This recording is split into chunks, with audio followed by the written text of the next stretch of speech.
tardiness this evening. Just trying to do too many things in the course of a day. There's a lot on the agenda. I'm going to try to get through everything. Obviously, if I can't get through everything, what I will do is ask the chair of the Public Safety Committee if she will yield some of her time. See the joke there? I got it. I thought it was funny. So the first thing, I have comprehensive plan on here, and that's just because I am aware that now that we have adopted this comprehensive plan, there are funds that we are eligible to receive by way of grants and other things through the county and through the state. So I just wanted to kind of point that out and just invite I mean, we don't have to be the ones to talk about every little thing in the comprehensive plan. So I wanted to tell Mr. Wilson that, and, you know, there you go. So this is just informational. Yes. Thank you. Yep, that's it. NCH Council Committees, so there's several issues there. Just, I had an opportunity to read the letter carefully that Mr. Dieters wrote to all of us. Did everybody have an opportunity to look at that letter? Mike Graver, he sent it to all of us, but it didn't really go through. It wasn't attached right, or something happened that it didn't go through properly. So Mr. Dieters actually sent it to me directly. And of course, you know, if my email wasn't weird, I would just forward it to all of you, but I'll just table that for the moment. He did give us some advice about council committees and how many people, members that we have on each committee, and so I felt like we should at least address that.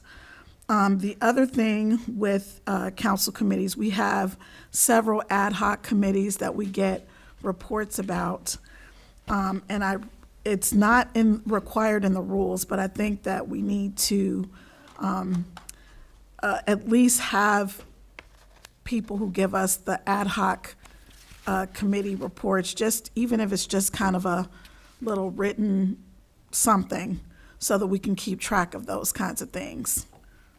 Does anybody have any thoughts on that? I'm not sure I followed. Are you saying I that can you give want you- a written report from ad hocs? Is that Yes. kind of what you're saying? Right. So I know, but here's the thing. So we have like the MOVE, North College Hill MOVE, or Motion NCH. And, you know, while we get the updates kind of during the meeting, if we just had kind of a summary of, you know, kind of what they're doing, you know, what's coming up, what they have planned, you know, we just kind of have just a, I mean, and it doesn't have to, I don't know, I just think that we should keep better track of those things. But it's, you know, I'm kind of throwing it out there for discussion, so what do you guys think? Madam Chair, Yes. I was going to add that the ad hoc reports are given during council member meetings, and they are documented in the minute notes. I'm not sure, I'm not disagreeing or agreeing, I'm just adding thoughts so that you all can come to a good place. When you go to the school board, they don't send out an agenda ahead of time, so you don't know the topics until you get there. Okay, I was just thinking, like, the way that because we had discussed, like, how we're gonna organize our minutes and our agendas, when we get our folders organized. And so if we just have something for ad hoc committees, and it's, you know, thank you so much, Mr. Torrey. So if anybody wants an agenda in writing, I have them right here. It's just a thought. What do you guys think? Madam Chair. Yes? So is it your opinion that the minutes from the council meeting aren't sufficient? You want something more I'm trying to understand where you're going, and I guess I'm not following. The example that I'll give you is, like, Motion NCH.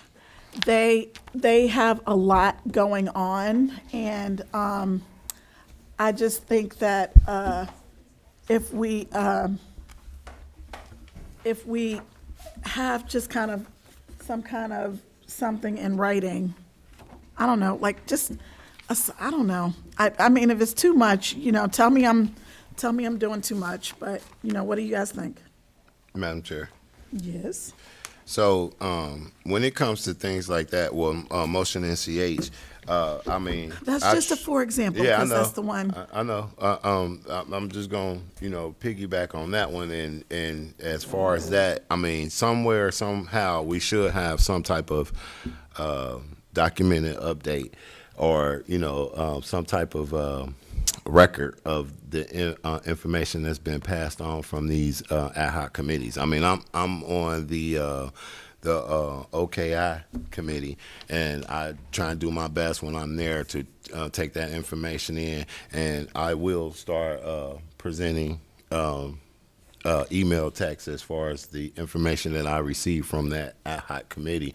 That way, you guys, even when I present it at council, you guys still will have a record of the information that I turned over. So that's where I'm assuming that's where you pointed. Right. Well, we have a record, right? So Mr. Hedger takes really good notes. And Yes, he does. He includes those in the notes. I just thought that if we have, like, when we get our folders kind of organized and together, we click on the folders, council committees, and then there's an ad hoc Gotcha. committee, and all of the ad hoc things are in there.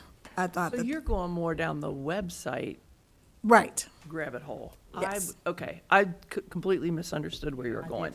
I did said too. Folders. Yeah, I did, That's why I was like, sorry. I wasn't catching the website part. I Okay. totally missed that. I probably because I didn't use the word website. that would that would have been helpful. I'm Although sorry. Mr. Wilson understood. Yeah, I was like, I'm sorry. didn't. Where else would we? I'm sorry. Where else would we put that? It's just a thought, just to all right, to, so, to I'm ease- sorry, Madam Chair, Yes. not start over from the beginning, but restate it so that I'm clear in my understanding. I want to make sure you want to, Just, it doesn't have to be a long, like, multi-page report. Just, something, this committee met on this day, this is what we discussed, and this is what's coming up. like the That- meeting minutes. Right, right. Well, not necessarily even minutes, just a summary. Madam And you- Chair, Yes. could I suggest that when we make that ad hoc reports in the council meetings, that Christian Hedger pull those minutes out and just kind of post them underneath ad hoc committees and list the ad hoc committees, so it doesn't require extra work for things that we're already kind of documenting, that makes it easier or more accessible for citizens, residents, those who want to go to the website and see. Just a thought. Madam Chair, Yes. may I address Ms. Dukestein? You can, All right, whatever you want Ms. to do. Dukestein, would that? I mean, that sounds like a great idea, but would it create any extra for Mr. Hedger? Yes. It would create a slight bit of, but it's easier for him to like cut it out, Okay. put it in a document, upload it, than it would be to try to match the meeting minutes and expound on, I know OKI, Right. That's a yes. lot of That's a information. lot of And information. That's correct. I was motion NCH, I'm there, school board, I'm there. You get to OKI, I'm like, ooh, so much information. Yes, it is. And It is. some of the information we're allowed to discuss, Okay. and some of it we are not. Okay. And so just to continue, not to do that, like some of it is like literal coaching on what we need to do before we can even apply. So kind of like what sorta, they had to get the NAPA document and they're not allowed to talk about certain components before they can apply. A lot of that exists in the OKI space. So it takes a lot of discernment. I'm sorry, Miss Dukestein, I'm gonna kind of flip-flop there. I see our photographers here, and I had signed up at the very last minute, and it looks like she's leaving. So- Okay, so I was just wondering if she could take a couple of minutes to take. I know, I'm just totally like, Madam Chair, Yeah, I I'd know. like to call a 5-minute recess. I need to Madam Chair, focus. yes, please, take 5 minutes. Yes, please. Okay, so at the request of my committee members, That'll we're work. going to just take a 5-minute recess And then do your Thank you. because I didn't sign up like I was supposed to, so my bad. You want my sweater? Oh, I No, guess I wasn't saying you needed it. I was just asking. I was just going to just go. Clock's ticking, Okay. you got 5 minutes. Come on, 5 minutes. 5 minutes. Okay, so thank you very much for that, your patience and indulgence. So another committee, I'm just kind of lumping them all in there together, there's a suggestion that we create a 1,500 committee or something. I'm making that up. Everybody's making faces, so No. I just take notes for myself and, just kind of as to jog my memory. So there's supposed to be kind of a committee to gather the documents together and present the documents to council, so council, does anybody, Madam Chair. nobody's remembering Chair. this?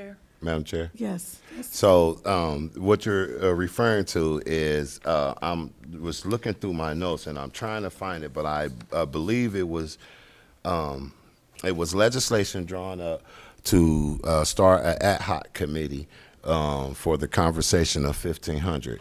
I am the one that asked for that legislation to be drawn up, and it was Mr. Dieters has sent it. I just have to find it. It's in my paper somewhere. But Mr. Dieters has sent it out, and Mary Jo was the acting pro temp sitting in, and she put it in. She said her and Mr. Graver had a conversation, and they stuck it into the rules and public policy.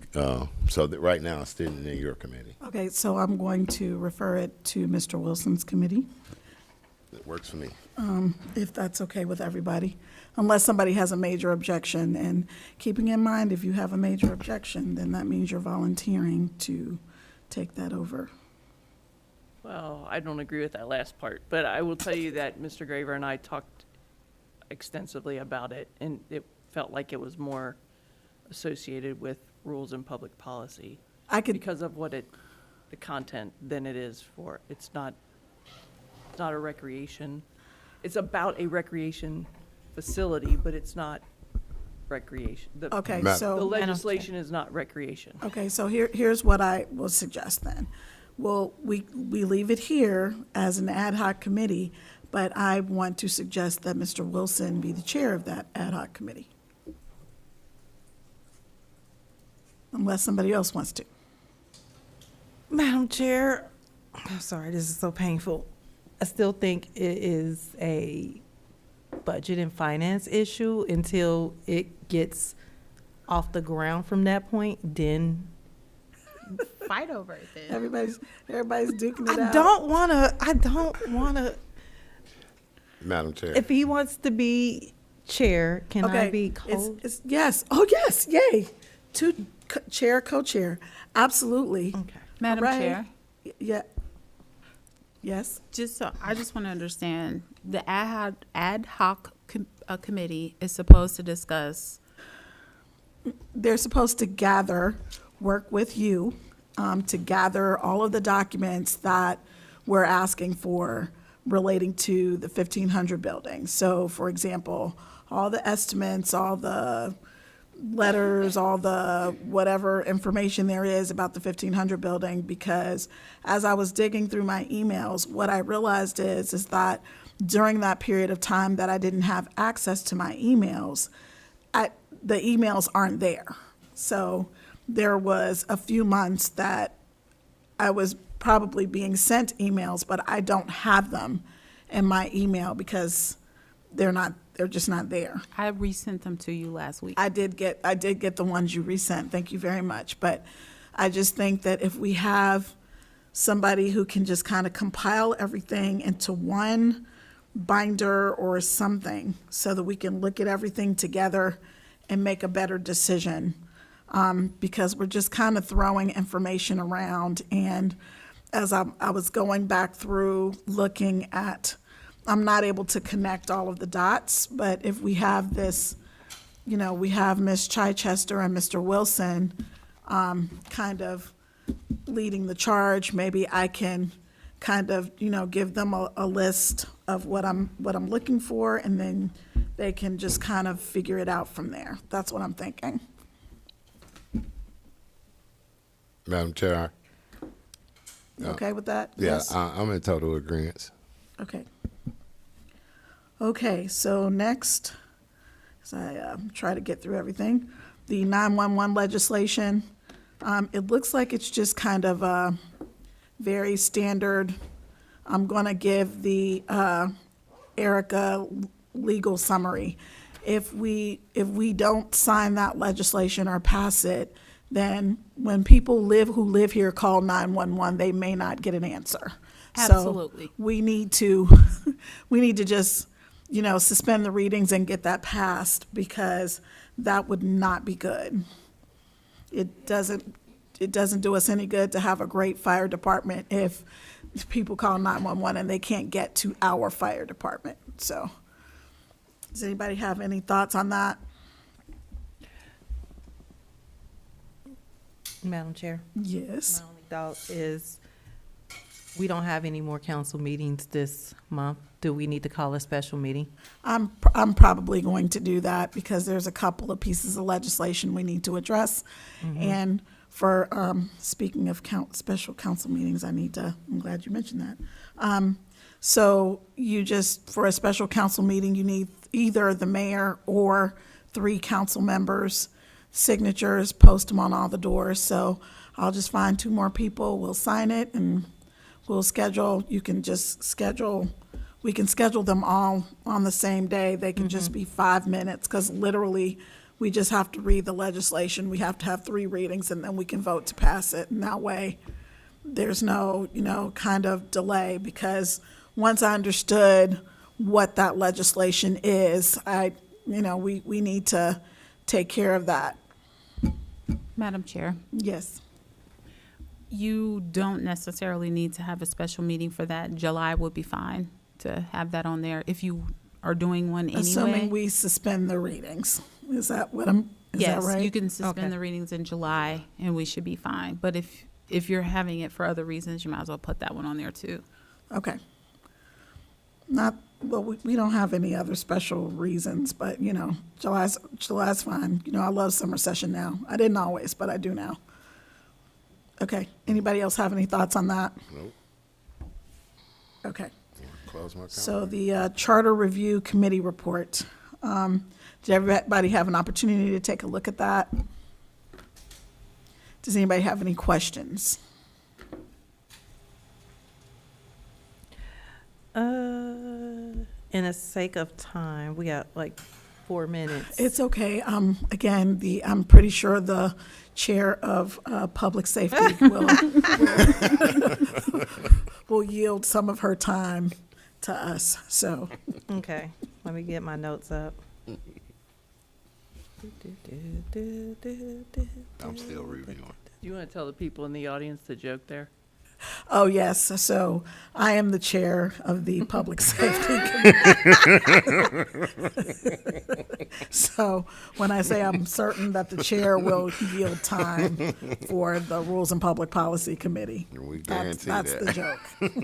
Okay, so I'll start at the top and work my way down. Okay. So section 4.03 and 4.05 requires the mayor to, no, wait a minute, not that one. 4.02, increase the residency mayor candidate from 3 to 5 years. I just want to understand, how do we pick the number for, Well, so the committee discussed it a lot. There was there was some discussion of making it 10 years. Oh, wow. And the thought was you need to have some kind of Established. knowledge or understanding of what's going on in North College Hill. You need to have some kind of understanding that some of the streets in North College Hill, you have to go down to Daly and turn left, and North College Hill is a part, one of those streets is down there. And if you go across Ronald Reagan and then turn right by the funeral home and go down back in there, you have to know those kinds of things, and you have to have just kind of a understanding of some of the history, especially because we have term limits, just the people who would be the historians, may or may not be around. So I just think that was the discussion, like the mayor needs to have that kind of understanding of what's going on. So that's how we came up with 5. But again, council doesn't have to accept our recommendations. Council has to vote on each one, and you can say, no, we don't agree with that, or yeah, we do. So. Okay, so it's not as a whole, we can go down and say, yes, we do this section, yes, this section, no. Right, Okay. exactly. Yes, So- council has the final say. Is it still my turn, or did you want to? It's your turn. Okay, so the part where we're changing the finance manager to finance director, does that position title change come with a raise, or we're just for title reasons just changing that title? That was at the request of the mayor, and I think it was just, our discussion was just the requirements of the position, the reports that the position has to do. She just requested that we call it finance director instead of finance manager. So the job duties are more of a director's role than a manager role. Is that That's what we're- correct. Thank you. And I just didn't know if that we adding more duties and changing it to director and then getting a raise on that position, or are we just changing the verbiage? We're definitely changing the title. Okay. But I think that the person already has a lot of those responsibilities. And I know one of the other things that we require now, or that we're suggesting that we require, is that the finance director actually come to one council member, not a committee meeting, Right. one council meeting per month, and give a report to city council. So that was also a recommendation. And, because we have it as a part of our agenda, and then there's never a report. Okay, so it's 6:31. At this time, I'm going to adjourn the Rules and Public Policy meeting, and I'm going to start the Public Safety Committee meeting, and I'm going to yield time to the Rules and Public Policy Committee. Did I say that really quickly? I don't know how to cover Okay. that. So we're still discussing Rules and Public Policy agenda items. Okay, so Ms. Chichester, Madam Chair, may I? Yes. Can we stay on that same subject for a second? yes, And I just want to. Yeah. So which one? The Director, the the manager. Yes, So I happened to be at that Charter Review Commission, and I'd like to point out that the mayor did mention that if that title, because you talked about the raise, and the mayor mentioned that the salary would increase. That's what I or- wanted to. Well, the pay, the, how do I say this? That if you Google the salary ranges for director, it's significantly higher than the ranges for the manager. So as a city, we have to know, and it's almost equivalent to the city administrator pay. So as a city, we would need to know that we can afford that That's where I bump was going. in salary in our budget if we go Right. that route. That's So maybe exactly we what can- I was hinting so to. what we need to do probably is follow up with Ms. Dukestein about that, about what that looks like for our budget. And maybe I can ask Ms. Chichester to put that in her committee. So we, so that at the next, when we're talking about the charter review and what we're gonna change or what we're not gonna change, that's a consideration that we need to take that into consideration. Madam Chair. Yes. So, I mean, under the position, even if we change it, I think that with them changes also could come them stipulations as far as, what comes with that change. I'm pretty sure that, some employers have made changes and also let that employee know that, this won't change or saying this will remain the same or things like that. So I'm sure that we can, offer that individual whatever. And it's their choice to take it or not. I think Ms. Zor brings up a good point, that we want to make sure that we're not like stressing our budget. That was my point as so well. That's just, why I was heading to. I wanted to see where. And again, we don't have to say yes to all of the recommendations. We can say no to this was one and yes to just that a one. question, because they may Right. have already looked into that, Right. and said, yes, this is why we can make this change, and this is why we can give that position a raise. So that was just my question, like, hey, we're changing the name, moving from manager to director, are removing the salary? Because going into, 2026 budgeting, there's things that we may need to look at if this gets passed. Right. So Okay. I just want to and- have line of sight of that. Yeah, so I think it's definitely, you make a good point, for sure. Any other questions? Yes. Hold on, I scrolled too far and then lost my place on there. Give me just a second. Give me your Jackson wanted to have such an attitude that I kicked Dallas out of the meeting. And we went at it, and I was like, I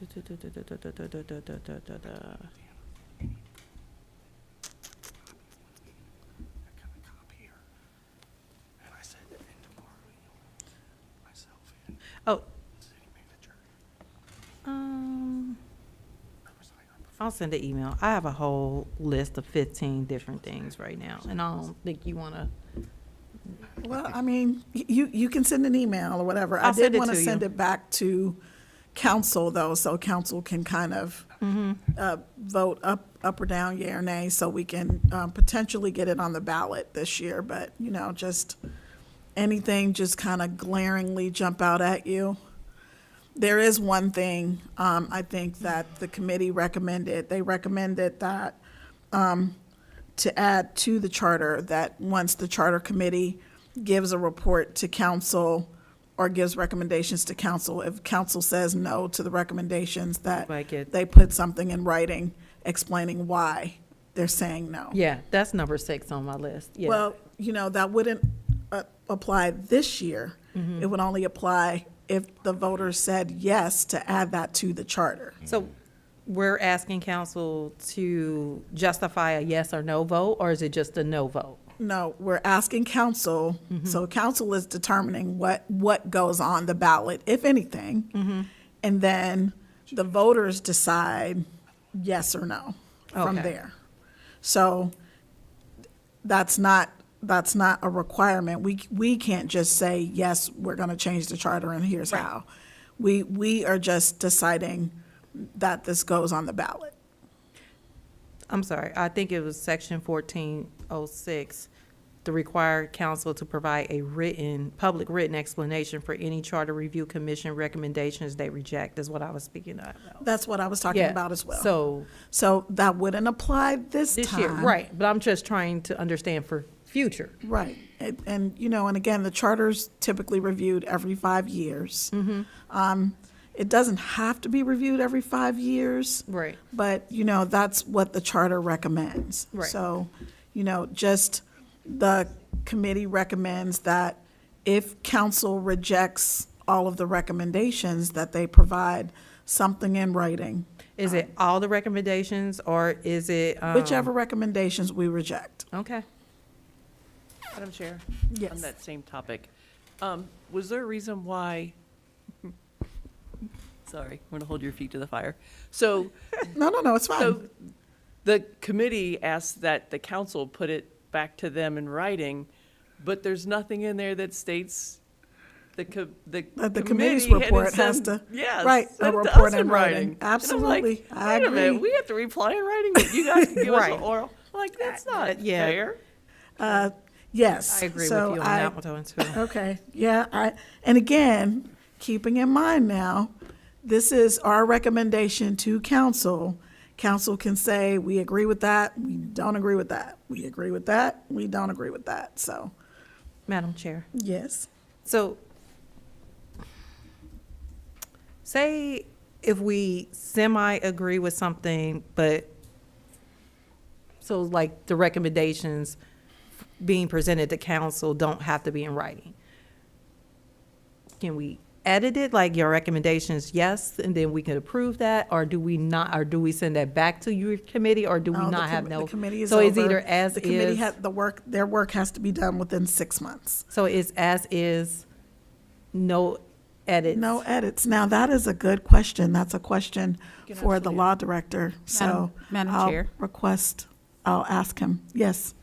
That's my question. If you all decide to edit it, do you vote on individual items? Or do you just vote on one and I don't it know that we, fails? I don't know that we can edit it. I don't know whether it's just a yes or no vote. We could, because we have our recommendations, or I don't know the answer to that. I have not researched it myself.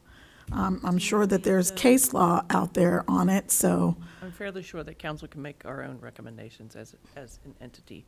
yes. You want me to generate an email for To Mr. Mr. Dieters Dieters, to yes. respond to? Okay. Yes. Thank you. Any other questions?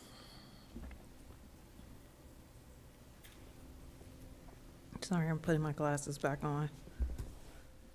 So I think before moving forward, I just want to know that answer from Mr. Dieters about it. Okay. Yeah, Because that's, there's some things I love in here, and there's some things I'm like, you know. right. But, I mean, and a part of me, like, we really did discuss term limits a lot.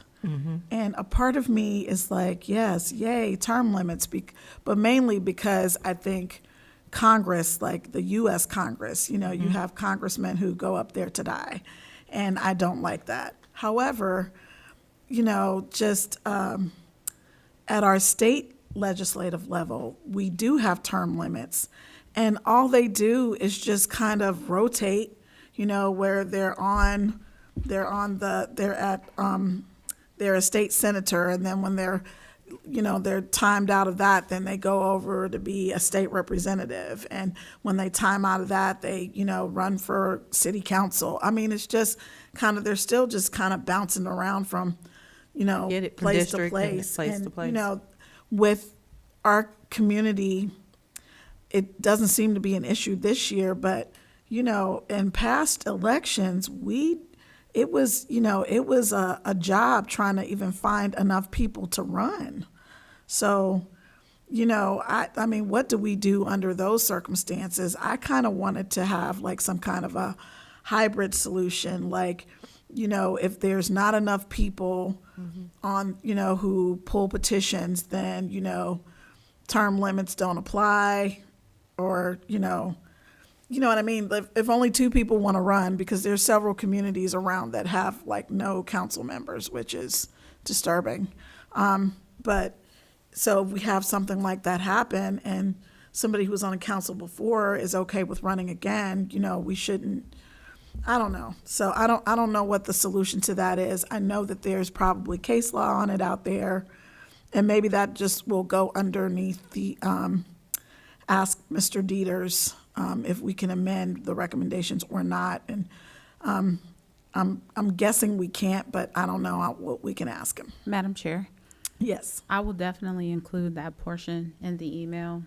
But when I called over to the Board of Elections about something else, that particular matter was a part of like a general conversation. We default to Ohio Revised Code, and there is Ohio Revised Code for those terms that are not filled.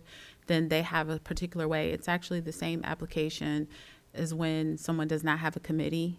then they will go through that same process to put somebody in there. It won't go vacant. So I'm not real sure. It may be in Yeah, those what communities if- or those cities that don't have anybody, their charter takes on some specifics that doesn't allow Ohio Revised Code to get in. Our charter doesn't have a distinction there. So Okay. Ohio Revised Code would kick in. Okay, and again, I just don't know, but let's just say, for the sake of argument, because it has happened in the past, nobody wants to do it. I don't know. So, there's that.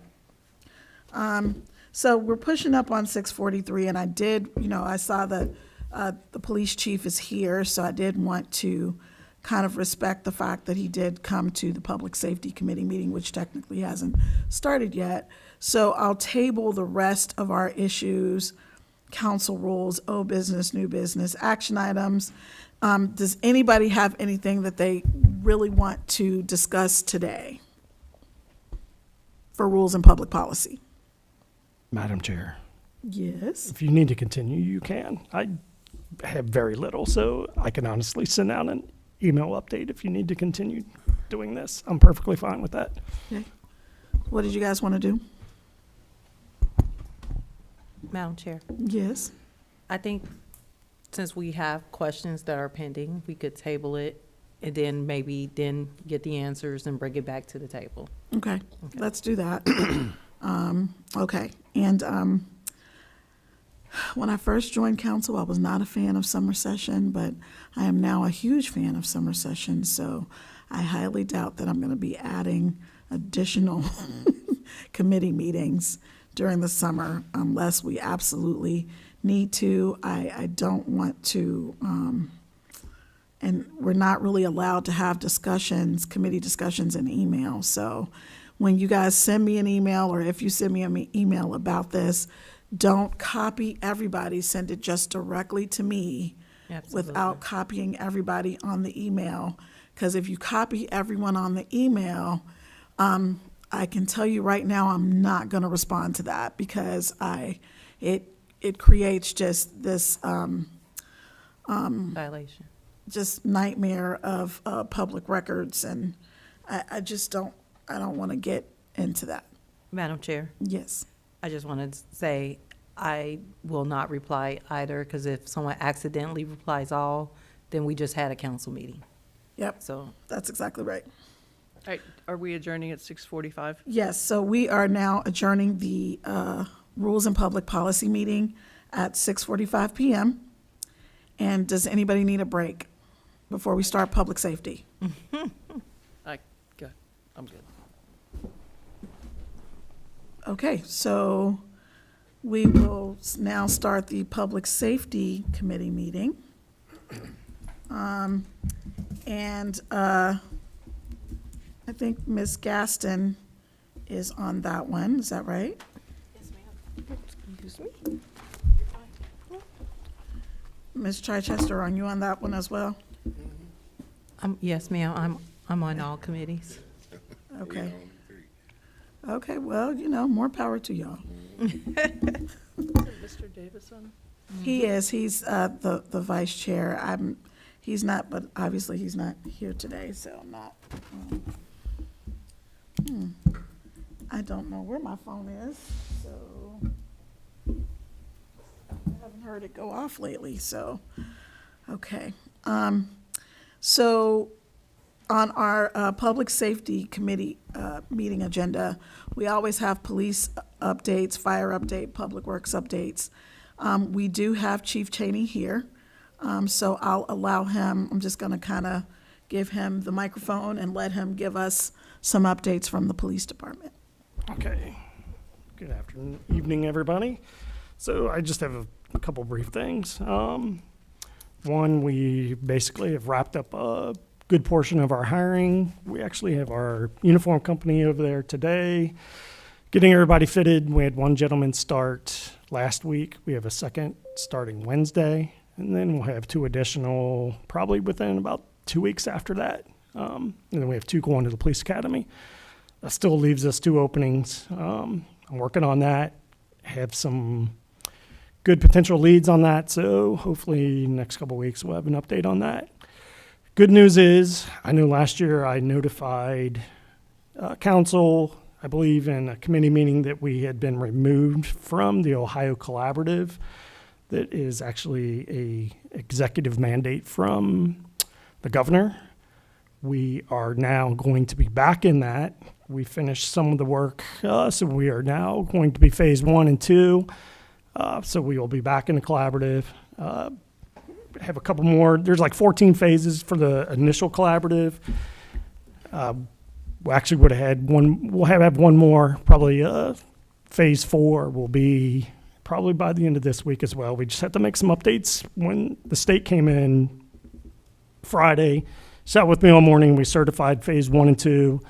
Phase 4 was going to be certified, but we were having an issue with Lexapol, and we got it figured out today. So that by the end of the week. So we'll have 3 of the phases done, which is a Tell us what the, so the collaborative Ohio is. Collaborative is your policies have to mirror what the state wants. So phase 1 is like your use of force and your hiring and retention policy. We met those easily. Phase 2 is your community interaction, which we got very high marks on for like all our Facebook stuff and stuff that we put out to the community, our involvement here coming to these meetings. And then phase 4 is our pursuit policy, which we updated as well. So that will be placed in there at the end of this week. We had till the Friday to get all those done. They'll all be done.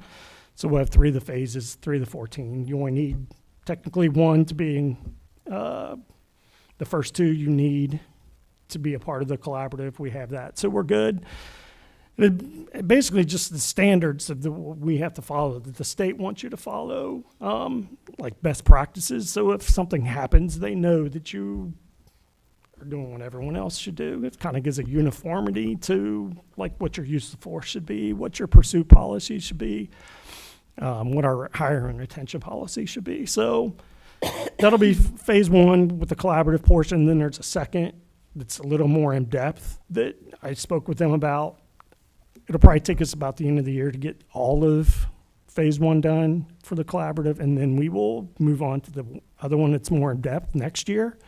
So we've come a long way though, from being nothing to now being back in. So okay, wonderful. I do have a question Yep. for you.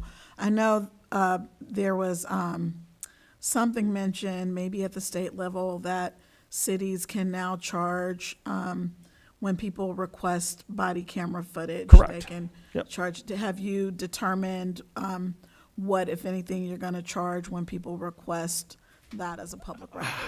I don't think we've finalized that portion yet with Mr. Dieter, because it's specific and we haven't really, because we don't have it very often. Majority, 99% of our public records requests are all from the prosecutor's office. Obviously, we can't charge them. You know that. All in discovery. So that's a majority of our stuff. We just don't have a huge need. At least we haven't in the past. Now this last year, obviously, we had an abundance of public records requests because of everything the city was going through, but those have really died off. So we'll probably have to play it case by case. I don't know if we can say, well, if you have this many, we're going to charge you this. If you have this much, we're going to, because it just really depends on what they ask for. And when we did the update with the camera system in the station, I mean, we went literally from night and day. The old camera system, there was 56 pages of directions on how to save and download a video.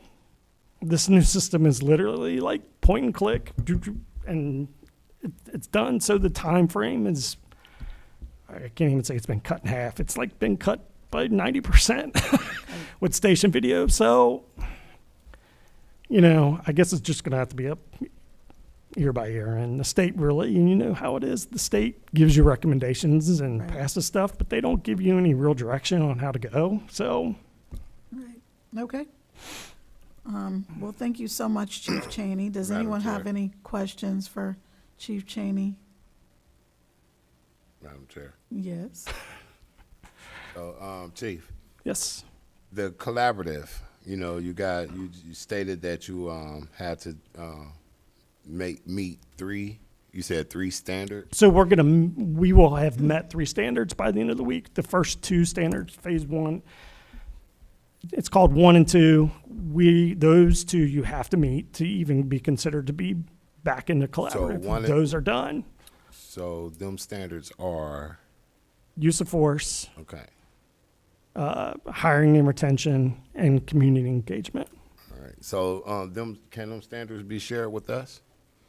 I mean, it's public record. Well, I mean, where can I find that at? I mean, technically, I'd have to just give you a copy of the policies. So is it possible that you can give me a copy of the policies, please? I can, yeah. Thank you, sir. Yep. Appreciate it. Does anybody else have questions for the chief? Okay, all smiles around.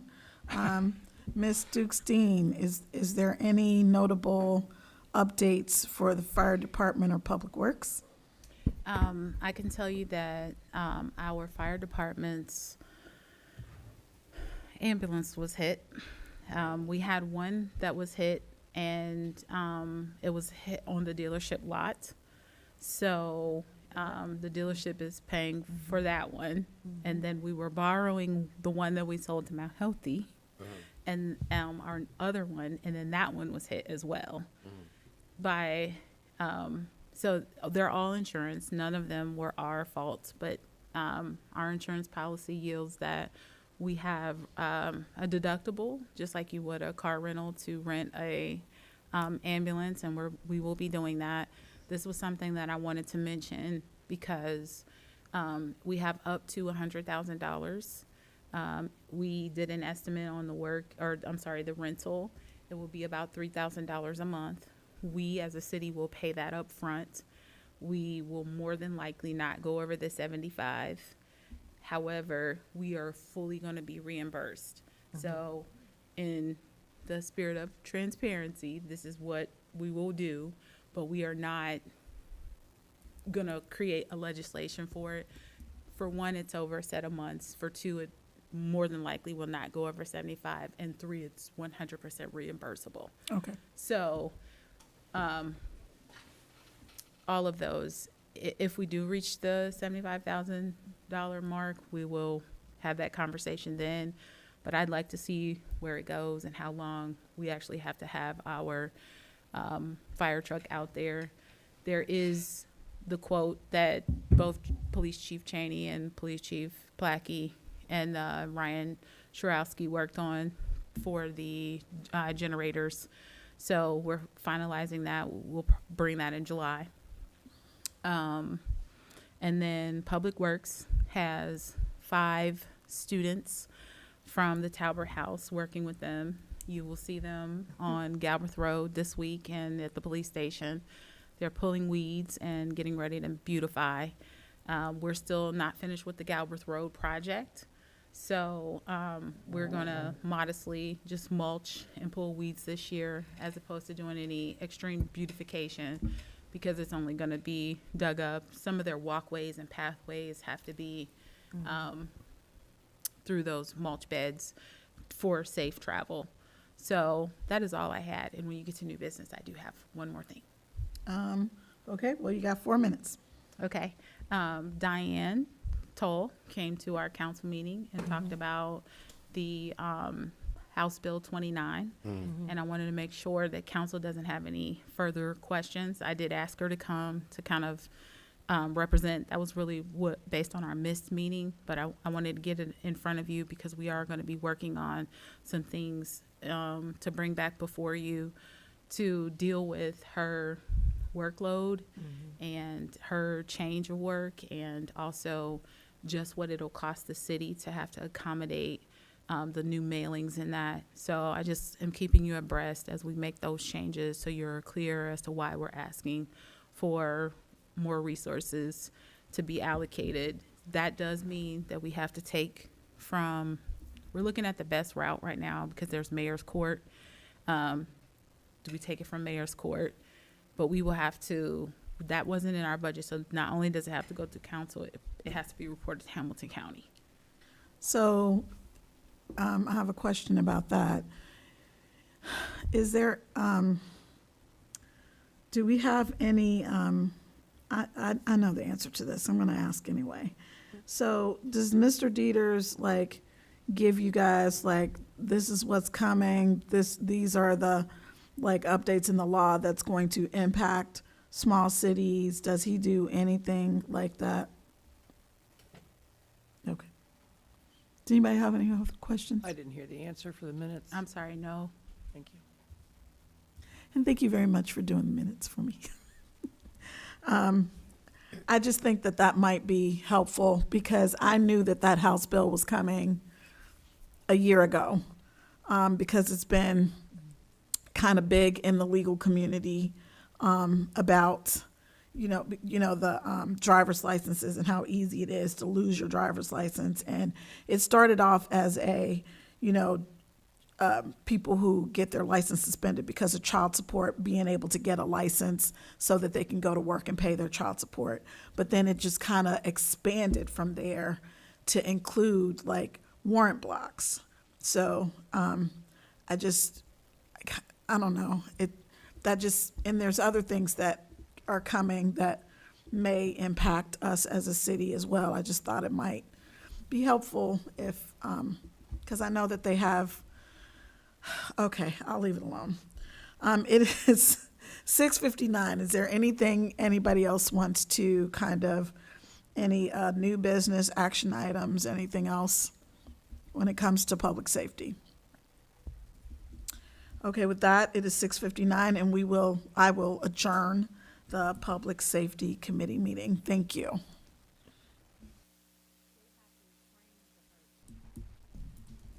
All right, we're gonna start out, ladies and gentlemen. Just a real quick. I'm setting the rules now, so that way there won't be no misunderstandings. I will ask each one of the members of the committee on 2 occasions for any questions or answers. All questions are regarding our meeting today. Please, if you have any questions, you can go to the podium. I will allow time for audience questions and some time to answer. So with that being said,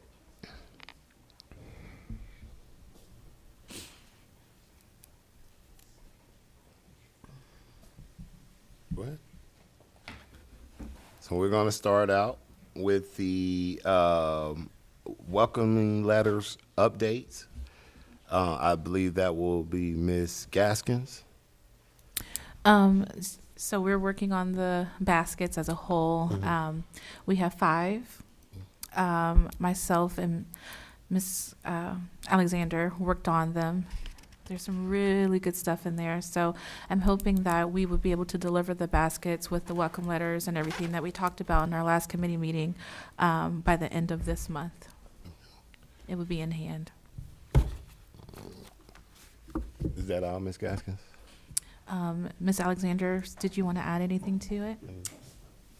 The only thing I would like to add is I don't know if Ms. Gaston has addresses or how we can get the addresses of the new homeowners. I can provide the addresses as you're ready for them. I would provide, it's totally up to you all, but I personally would like to provide some backwards a bit, at least to the Habitat Humanity homes. Oh, yeah, absolutely. Yes. And then the other ask that I have with the welcome baskets, you're not isolating this to new builds. Are you also doing new homeowners? So it's anyone who is new that comes in would get a basket who's a homeowner. And then we had talked a little bit more, those who come in who are renters or whatever, they get a packet. So my next question, I know you asked that, sorry. My next question would be, we thought it would be really beneficial to have refrigerator magnets where non-emergency numbers and things of that nature are on there. Similarly, at my home, for my kids, we have a magnet like that, poison control, how to call the city administrator. And we wouldn't put names on them because, things change all the time, but that would be a cost. And I was wondering if we could begin putting that into the packets to those who are new to the city. And I just want to know what the rest of the committee thinks about the magnets. Okay, is that all? I love, Is that all? Yes. Okay, so now I'm gonna start, and I have noticed that I've been having individuals that's presenting, asking themselves questions, so I'm gonna stop that. And I'm gonna start with Ms. Zorb. Any questions for Ms. Gaskins or Ms. Alexander? I don't have questions, no, I just, Ms. Gaston asked if anyone liked the magnet idea, and I do like the magnet idea. Okay. It's not a question, though. All right. So no questions, right? No more other than you like the idea, but no other questions for as pertaining to the baskets. No. Okay. Ms. Tychester, any questions? Well, I don't have any neither. So we'll move on. And yes, I do agree with the magnet idea. I like that idea. Ms. Tychester, you like that idea? Oh, yeah. I So, think, can I Sorry, give a go ahead. suggestion? So maybe the magnet welcome NCH with a list of the numbers. I'm not sure what design you're gonna do, but I think that'll be a quick solution. And if you give me a piece of paper in my mail, not only that, I'm not gonna be able to find it in 6 months when I need to make the phone call, but I like the idea of having the numbers right there posted on your Yes. refrigerator, sorry. It's, yeah. Unhealthy as well. Chair. yes. Just give me a second. You guys know? Mm-hmm. Okay. Ms. Dukestein? For the renters, code enforcement and I are working on a packet that when they register new renters, that they have to actually work. Currently, I guess my input on this is that we don't have a way to keep track of when new renters come and go. So the way that we can do that is when we're making the renters responsible, maybe for legislation in the coming year. We can pass it this year or consider it or talk about it this year, and then focus on it next year. So when the rental fee is due, they also have to make sure that they have a certain amount of time to update the city on when their occupancy has changed. That helps us for two things. It helps us to shrink our non-filers, because a lot of people don't know. What we're finding is the non-filers are typically people who have only lived a partially of a year. And then it also is helpful in the space where we're doing the welcome baskets and being able to get out information. It gives us more touch points with our residents, and I think it's something that we should welcome. Okay. All right. All right. Is there any questions for Ms. Dukestein? Any other questions? I Ms. Tychester? keep wanting to say Madam Chair, but But it's okay. Take not your Madam Chair, time. Mr. Wilson. How much do we have in the budget for that if we're doing it for every new person moving into the city? What budget is that coming out of, Ms. Dukestein? Currently, it is coming out of, we don't know yet. Because I actually was going to say it was coming out of yours, but you guys don't have the money to do it. I didn't think we so. will That's why I have- asked that question. I remembered our evaluation of your budget. So I do think it is very useful. So we're looking for spaces where we can, when I say spaces, we just don't want to pull it from anywhere. We want to have two things: room in the budget to pull those types of things, and we want to budget it for next year, but we also want to pull it from a place that it is applicable to pull it from. So that's your answer for now. Okay, so we're going to move on to updates for the yard sign, and that is Ms. Gaskins also. Okay, so I was just talking to the committee earlier today, so I'm super excited. We have, I think, 7 houses that we have identified as beautiful. And so I'm waiting on one more person to submit pictures, and we're going to vote by, no, it doesn't matter. We're going to vote, and then the yard signs will be delivered, and that's all going to be around the 4th of July. They're going to be surprised with their goodies and their awards. So we're super excited. It is moving. Everybody's yard is great, but there is just some that are just like, wow, great job. So, are we picking one for each quadrant? Yes. Okay. All right. Is that all? Is that all for us your day? That is all. It's been fun. Okay. Ms. Zorb, you have any questions? I do not. All right. Ms. Teichester, any questions? Nope. Ms. Alexander, any questions? No questions. Okay. I don't have any questions neither. Well, I did ask my only question, but we're gonna move on from there. Mr. Davis is not in the building, so we'll move past the bike trail grant update, and we'll table that for the next committee meeting. So our next one is the Juneteenth update. Do we have any updates for Juneteenth? Mr. Chair. Yes, Ms. Teichester.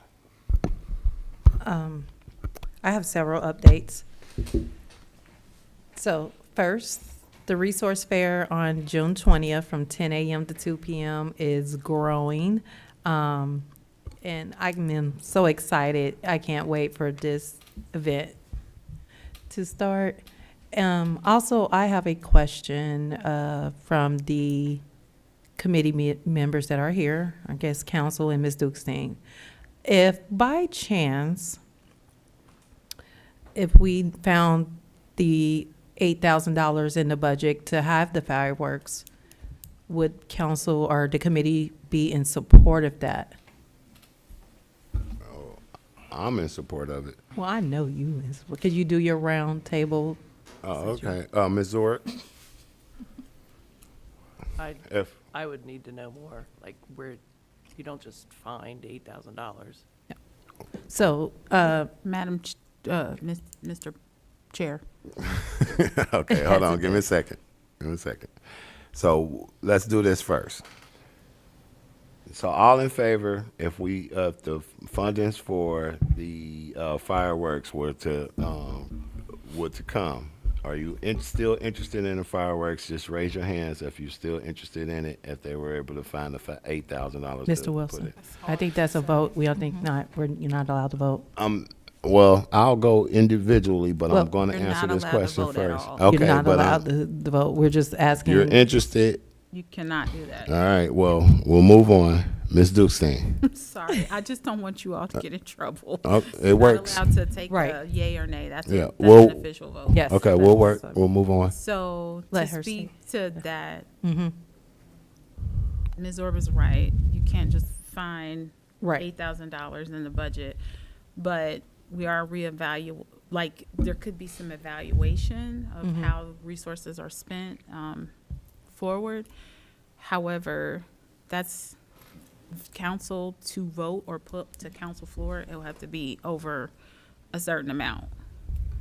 So that's not, Oh, so that if it's under a certain, what's the amount, I'm sorry, Mr. Wilson, can I ask? Yes, go ahead. Ms. Dukestein, what's the amount? $75,000. Oh, okay. It would have to be a city agreed upon thing, and yeah,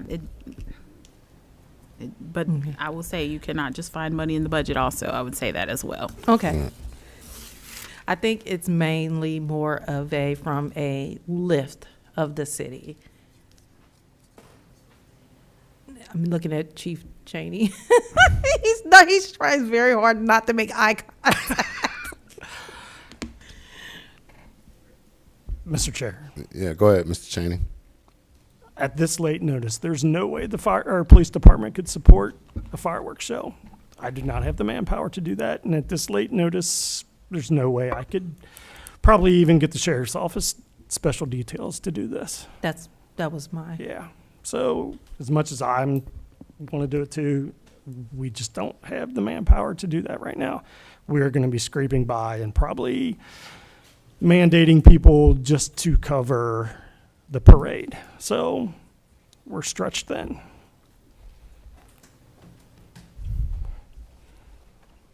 there any more updates?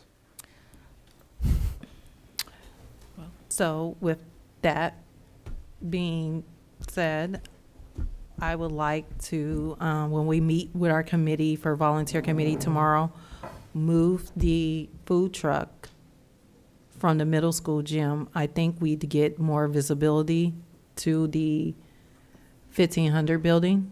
And I think there's going to be some games, some family fun, but if we're not hosting or having it fireworks, that was my understanding. The only reason why Food Truck Friday was moved there was for the fireworks. To my But understanding, that's what I was told too. But that But would be it's the not event, just me, so I would just asking if your recreation committee, what would your recommendation be for Food Truck Friday from 6 to 9 on June 20th location? For us, Let me email you, because, I mean, this, like I said, this is new news to me, and I will have to make some adjustments as far as, but I'm pretty sure that we can make something happen for Food Truck Friday on the 20th. okay, let me, as my other volunteer committee person from Juneteenth Festival, is there a reason why we're landing on one location over the other? No, Mr. Chair, Yes, go in my ahead. Asking. opinion, we could just keep it at the 1500 building because they know it can be there. To be honest, it could be wherever. I was just asking for logistics since, I don't want to have food trucks come and we're hidden unless there's a certain reason, the committee, and I'm kind of looking back at you too, you're not nodding or shaking, so just trying to figure out. Well, I guess if all the games and all the activities and all the resources are going to be at the middle school, we could keep it at the middle school On that just to Friday keep evening? down. That's fine. That's what I was asking. I Yeah. wanted to confirm that is why we're having it there. Yes. So that's why I was trying to get, but I didn't want to ask and it wasn't, and then I didn't want to put out or anyone to mishear anything. So it is going to be at the middle school because there's other events planned Yes. for that date and time. I mean, my vendors are already prepared to go up to the middle school for Awesome. the That's- 20th. wanted to make if sure we- everybody was clear. Just let me know in advance, and that way I Nope, can make sure let's- that they'll stay put. If y'all not going to use them, I can just keep them in the location that they're at. But No, right no. now, they're already prepared to join y'all, to be at y'all That's what we location. wanted to make sure. So we're going to keep them at the middle school because there's other events planned. And when we have our volunteer Juneteenth meeting tomorrow, wanted to make sure that that was what we're going to do. Because I know there was conversation about the move, and I wanted to make sure we're not. It's at everything's at the middle school on the 20th, and then the 21st is on Goodman. Correct. Okay. Mr. Chair, Yes. I just wanted to also state that the flyer for Juneteenth is now out. And so all of the activities and all the interesting things that everyone can get involved with, it will be sent out into the newsletter. It'll be on Facebook. So just be on the lookout. Mr. Chair, Ms. Dukestein. I posted it on Friday, so please Yep. feel free to spread. I saw it. It's on the city site, right? Yes. Okay. Okay. So is there anything else?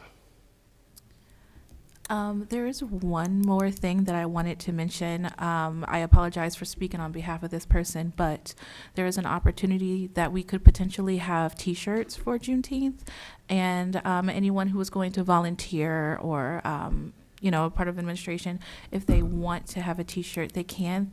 There's an email that was sent out where people can sign up and put down their T-shirt size. I'm not sure if there's a deadline, but I feel that it probably should be done sooner rather than later so that the vendor has enough time to work on them. Mr. President, Chair. you can, this question is for Ms. Dukestein. Will the students be there next weekend? Are they invited? The students are invited to help. I will ask, I know Ms. Curtin is the one who sent out that information. I will get with Public Works because they're working with Public Works. That's the student interns from Talbot House. I wasn't, so when you say administration, does that mean all the staff that is working the event that day for T-shirts? Because I can make sure that I get the email or forward it out to those people. I wasn't real sure. I was going to decline and donate mine. I don't need an extra T-shirt. I get a T-shirt from like. No. I'm not asking about you Yeah. specifically. I'm asking about the administrative piece, the workers, the people that would be assisting I that don't day. want to speak on. Can Mr. Ms. Chair, two things. One, we can get this information out after our meeting tomorrow, or two, since Miss Kathy Curtin is here, she could elaborate at the podium if you would allow. Go ahead. Please. Thank Yes. you.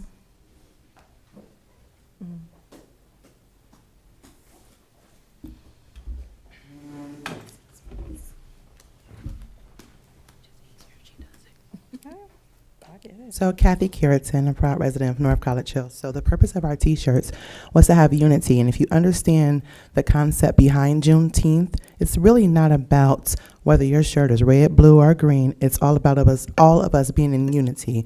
The recommendation was that all of council and administration, those would be present, along with our fire chief, our police chief, and even if Public Works would be present, they can be in a T-shirt. One thing about it is that we saw a lot of negativity in 2024 for North College Hill. And so this will be an opportunity for them to see we are one. We are one North College Hill.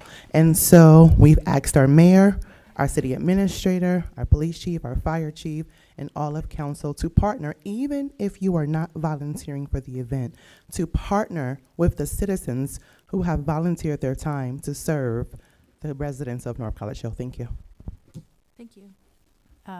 Mr. President, I'm sorry, Mr. Chair. Yes, go ahead, Ms. Duxon. So does that mean that the budget has the resources to pay for the T-shirts for the youth and Public Works? I just want to make sure because there are 5 of them. And wasn't in our initial count. I don't think we accounted for them. So I just want to make sure that they are included. Is that a yes? I wasn't working on the budget for that portion of it. That's one reason why I was declining my shirt, because I didn't know per shirt item if it was in the budget, and I didn't want to take that resource away from someone else that may need it. So Mr. Chair, Ms. Gaskins. what I will say is I can answer that after our meeting tomorrow. There are some things that are in the works, and I want to just make sure I don't misspeak. Mr. Chair, Go ahead, Ms. Duxon. sorry, Ms. Stevens not just shared some information with me. You all do have it in the budget.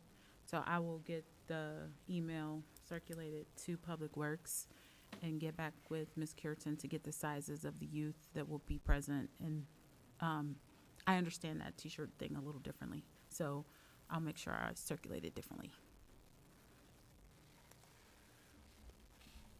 Okay. Mr. Chair. Is that all for the Juneteenth? Mr. Chair. Yes, go ahead. So I guess Ms. Ward. I was confused. I thought that Chase Bank, it was a Chase Bank budget that was buying the T-shirts. Yes. JP So Morgan. how and would Chase. Ms. Stevens not, so you're on that committee too? Ms. Stevens not? You're on the committee with Chase? Ms. Stevens is not on the committee, but she shared information about the spendings of that because all the invoices come to her for her to pay out of that. So Chase, we send Chase an invoice for the amount.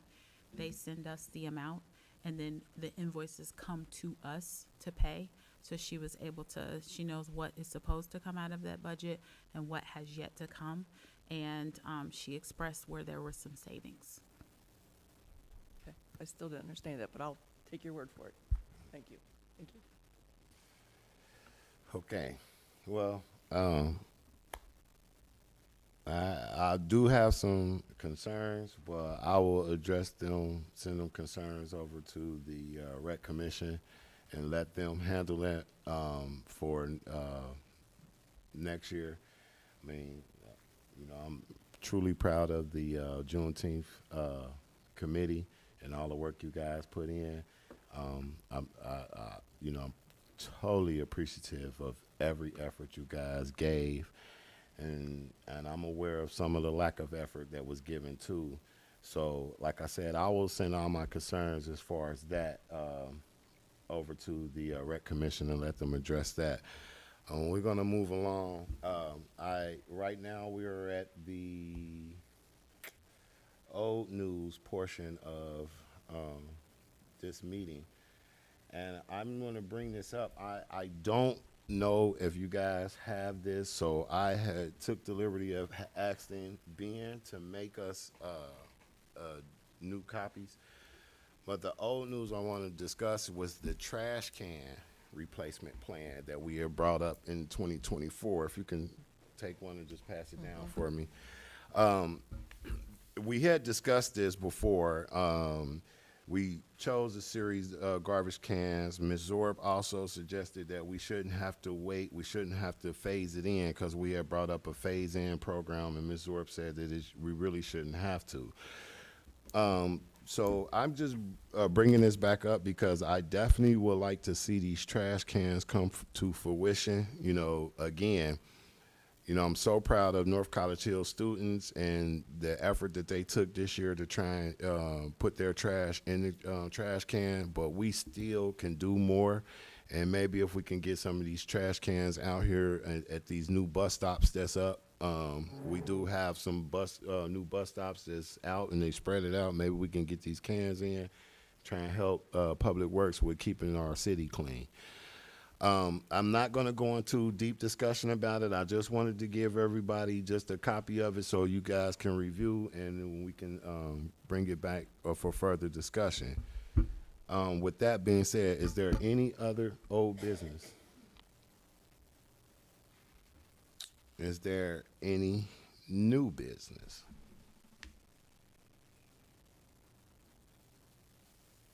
So since we have crickets in the room, I'm going to go ahead and adjourn this meeting today at 7:26. Mr. Chairman, can I say something? Oh, I'm sorry. I don't know the process of okay. what's going on. You more than welcome. Okay, You got the floor. I mean, I'm here. I was asked to be here, so. Could you do me a favor? Yes, And sir. I'm not for sure if everyone know who you are. Could you introduce yourself for me? Yes, sir. Hello, everybody. My name is Aaron Wallace. I am the new code enforcement officer from North College Hill. I came from the city of Cincinnati as a building inspector.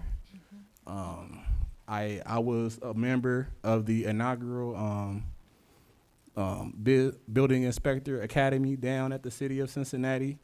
Graduated from it, and then when I graduated from the academy, I came right here because I wanted to be somewhere where I am needed and not wanted. However that go, but I'm yeah, exactly. And I want to go somewhere to where I want to make a difference because I feel like down in the city that I'm a technically a small fish in a big pond. And here, I mean, I'm not egocentric or anything like that, but I feel like here, I'm a big fish in a small pond, and I feel like I can make a difference here, and the difference would be felt with the citizens. Then in Cincinnati, it's spread out everywhere. It's 52 neighborhoods, so here is one big community, and I stayed here when I was 11 years old. I loved it out here. I was a shark for the North College Hill swimming team. That was a while ago. Now, if you got history, you know exactly what I'm talking about. I'm sad to see it go. And like I said, I'm here as my role as the code enforcement officer. I'm here to help, not hurt. I'm here to be reactive instead of proactive. And like I said, I'm here, and I have ideas that I also want to share with you guys, but I want to, get to know the system and the people first before I try to implement things. But I would just like to say that I'm happy to be here in North College Hill. It has so much potential, and I want to be a part of that. So thank you for letting me speak, and I hope that I can work with everybody here so we can make a difference. All right. Thank you. Thank you. Appreciate you coming in and speaking. So with that being, the the City Community Development and Recreation is adjourned at 7:29.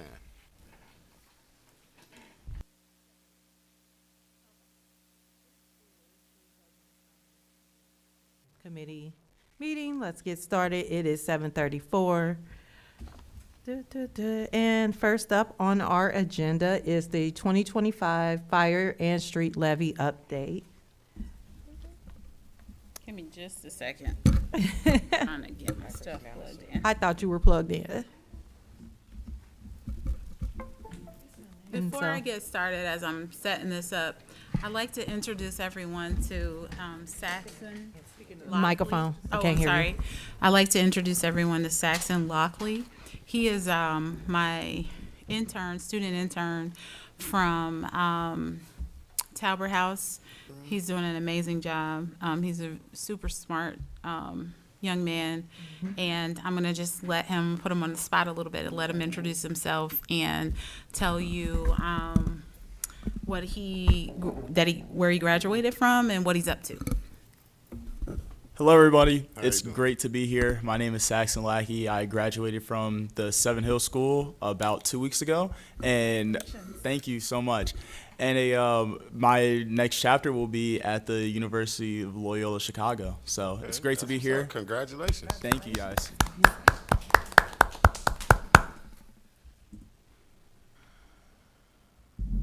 gonna be honest, I can't see this far, but I have vision challenges. So. Loyola, Chicago.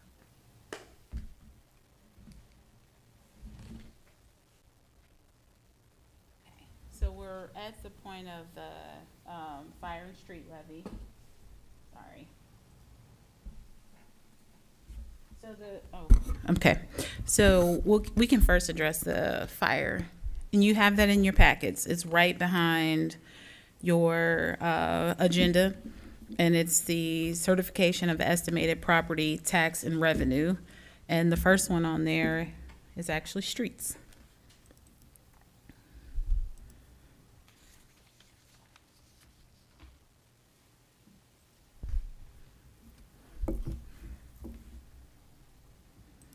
Okay, so, as previously spoken on, we have the legislation for the street project, or I'm sorry, the street levy. It will need to be placed on the November ballot. It is a renewal, and as you know, the first portion of the legislation gives Hamilton County the ability to come up with the numbers so that we can put it with a part of a second piece of legislation. So I sent these documents over to Bill. This comes attached, built into the same legislation. I attached these because I wanted the ability to talk about it. I wanted you all to see the numbers so that we can get this on the July agenda. I did not get the piece of legislation back from Bill just yet, but I did send him this, and this is the only thing that will change on the second piece of legislation. So you can take a look at it, skim down it, look at the numbers, let me know if you have any questions. The numbers will look really similar to what they did in prior levy years. So I actually held this up again to just verify with Hamilton County, because I always thought that the numbers were attached to the property values. And I thought, okay, our property values have gone up, the numbers should go up significantly. But I had a very extensive conversation with the representative who does the actual math on these. They don't use any of the old numbers. They're attached to the utilities, not actually our property tax. It's called utility values. So does that actually mean utilities? I'm not sure, but it's called utility values. Madam Chair. Ms. Jorb? So when I was working with the, when we were talking about the joint fire district, they were saying that it was based on the assessed value on the Hamilton County Auditor's website. That is the assessed utility value. I was sure that I'm sure. I will be happy to forward on the information so you can double Well, check. the only reason I say that is because if you look on the auditor's website, you'll see the words assessed value. You won't see the words utility. Yes. So I always had the understanding that that meant, and people always said like the property values went up, so we should see a difference on our documents where the levies are concerned. So I was it's only like a couple cents difference than it was from prior levies.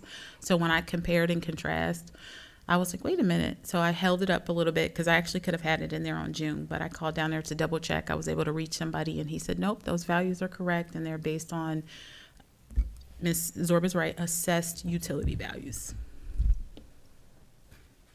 And with that, I will also show you and move on to the fire ones. And they're both in your packet. If you want to look, one says, if you look on like the fourth line down, one says streets, the other says fire and EMS.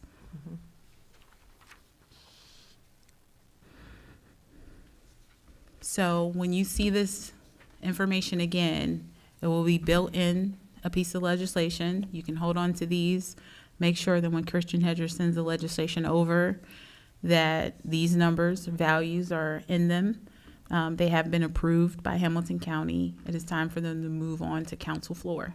So I just didn't want to have a talk about it without having something in front of you tangibly.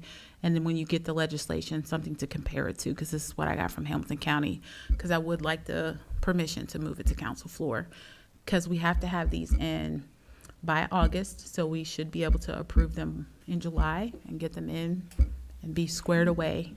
I know this is a personal win for me. It's a lot of hind work to get levies on the ballot for a city administrator. We had 2 in my first 6 months here, so I'm excited to be finished.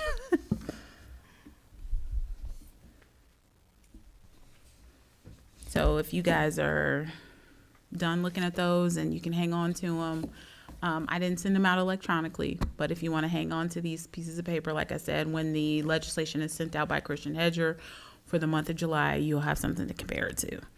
And for that, next, I'm going to move on to Ms. Shiva Stevens-Knott for her presentation. I'm just going to kind of be her Vanna Black. Did you want to do the report before the Rita or Rita? Oh, I do want to do the report Rita. for Rita. So I'll go back to the agenda. Sorry, I should have done that first. So Rita non-filer update and finance delegate. There are 2 things as a response. This is something that I also sent over to Mr. Dieters that I did not get back, but I wanted to have the conversation about it. So when you saw the legislation in July, you would not be surprised. So I was able to confirm that I think we talked about this at the council meeting, that it is like roughly 40% of our community that is in the non-filer pile. And that's roughly like 4,000 people. So it will be a cost to us at $1 each. And that gives us the ability to file, or for them to file on our behalf, the city of North College Hill, an administrative subpoena. So it's roughly about $4,000. I think I said this in the council meeting. The collection power behind that is about $150,000. So it's well worth us paying the $4,000 for that. And then in that same piece of legislation, we do not have a delegate for our city on the RETA board. There are 2 people that can be a delegate. That would be our mayor, and that would be our finance person. So our finance person has happily volunteered to be the delegate, and so that will be incorporated in there. If you have any questions about that, you can go to the Rita website, and it'll explain to you what the delegacy looks like. But we want to have advocacy for our city when it comes to income taxes. I see your hand up. Is that for me? Oh, no, sorry. Okay. I was playing with my pen. All right, sorry. Is there any questions around that? Do you have any Madam Chair. aversion? Huh? Madam Chair. Give me just a second. Yes, Ms. Thorpe. So I guess I don't know what my title is, but I'm the council person for Rita. And actually, they sent me a meeting notice that I'm going, the meeting, you probably saw it too. I want to say it's in Montgomery. It is in Montgomery, but we currently don't have a delegate that's assigned to our city that will be able to vote. You are, so like similar to Mr. Wilson. Mr. Wilson is on OKI, and then I can attend, get all the information, but I'm not a voting member. You are a member, but not a voting member. She would be a voting member, so you guys will go together. Okay.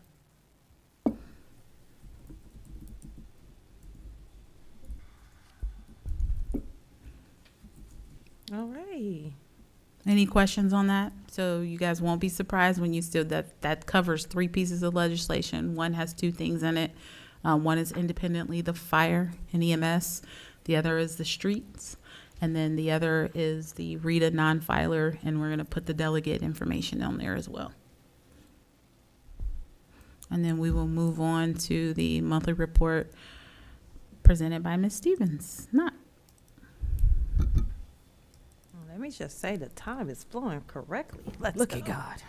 Alrighty, so we definitely, and in your packet, you have the budget and finance, or the finance manager report for the month of April.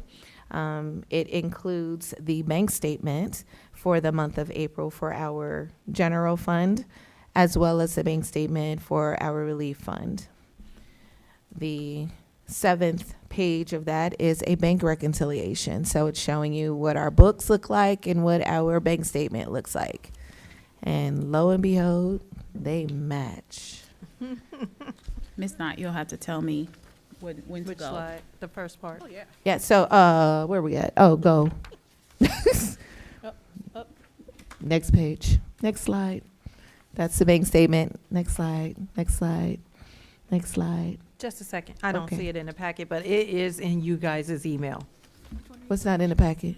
There's the Fifth Third statements. The 5th, 3rd. It's not? I may have only printed out your Yeah, it's in there. presentation Oh, documents okay. because they did have those in the Oh, okay. packet. Okay. So I Okay. printed out your presentation That is because we not said the they fund couldn't report. see That it. is not the You're 5th, right. 3rd statement.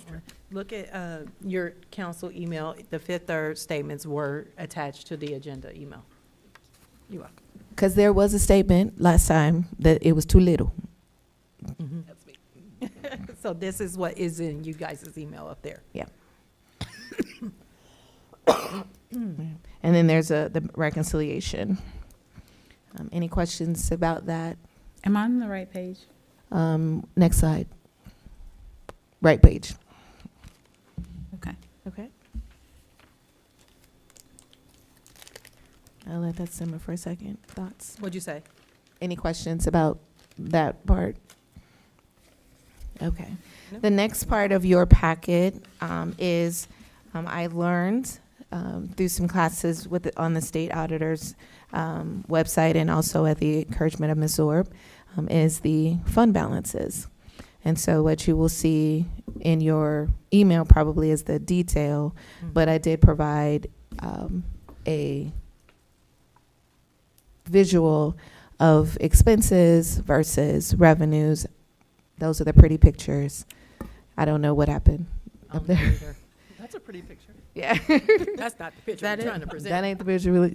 Next slide. There we go. Next slide. There we go. Okay. Yep. So the first slide after the title page is a listing in words of the fund balances, but it's pretty small, but you do have that in your email. Next slide, please.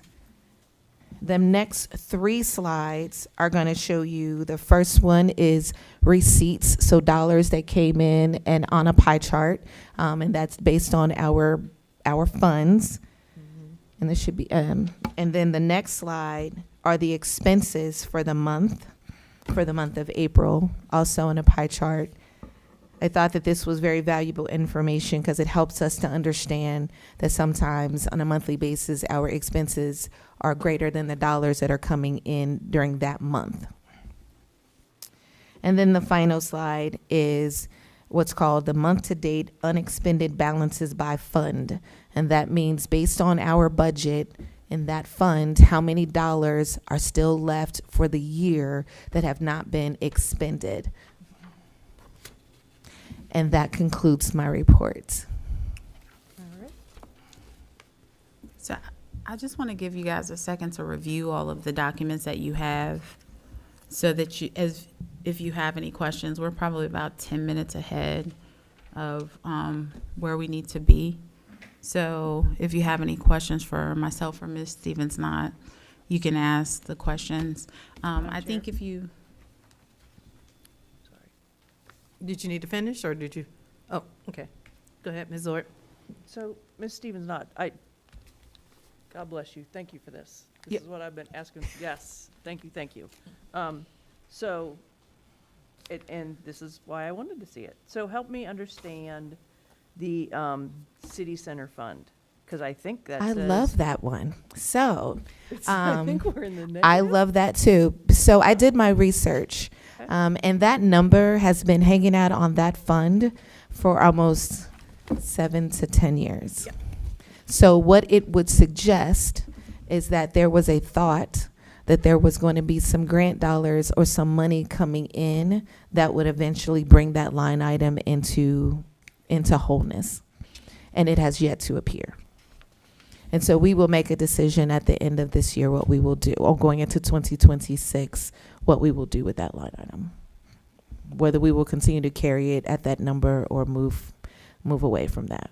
So that's a negative number, right? That is correct. What that means is that there were dollars spent that were charged to the city center fund that did not have dollars appropriated to it to spend against.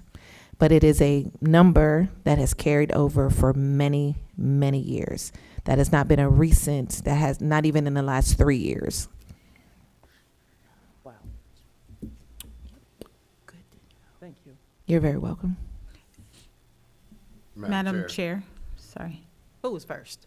You can let Mr. Wilson go. Mr. Wilson? So, Ms. Knotts, could you please clarify that? So you're telling me that this line been here for years? Yes.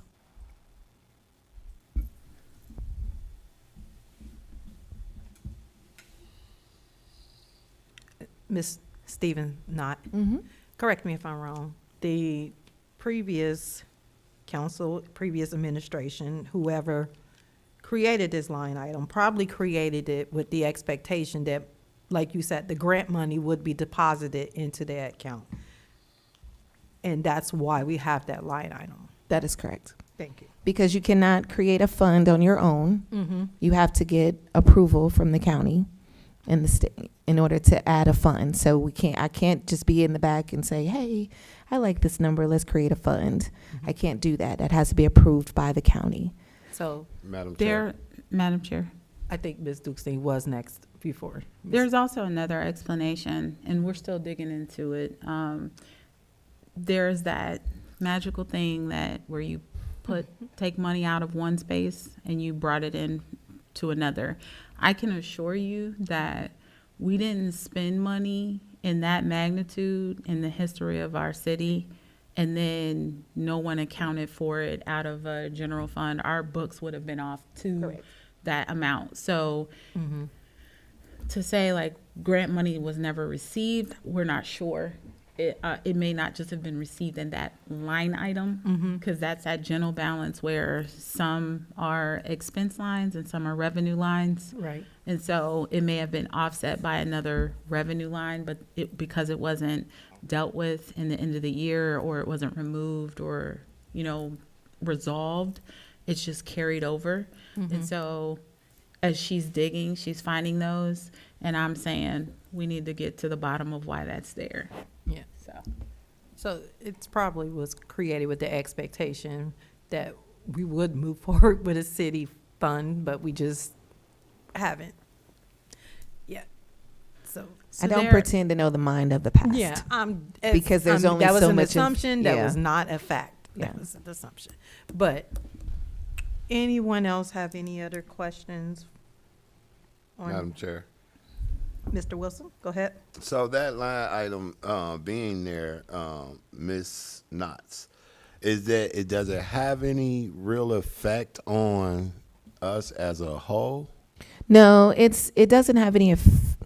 It does not have a direct material effect. It's quite possible that the dollars did come in and they were not appropriated to the correct revenue line. Because which that would have had to come to council floor, because we can't, if we have money that comes in and it's earmarked for general fund and we want it for that line item, we would have to come to the council floor and have that appropriated appropriately. So again, this has been carrying for years. Madam Chair. Yes, Mr. Wilson. Ms. Knotts, is that an easy miss? I mean, is there something that can happen regularly? I would say that transition, things get lost in transition. And we have to be honest about the transition of that office for the past few years. And I'm a resident here. So things just get lost in transition. All right, thank you, Ms. Knotts. Stephen's not. My husband likes not, so you're fine. He never says Steven's not ever. well, then I'm saying not. You can do that. This is 2 T's and no S. We're okay, all right? I've been going to speech therapy, working on my. All right. So,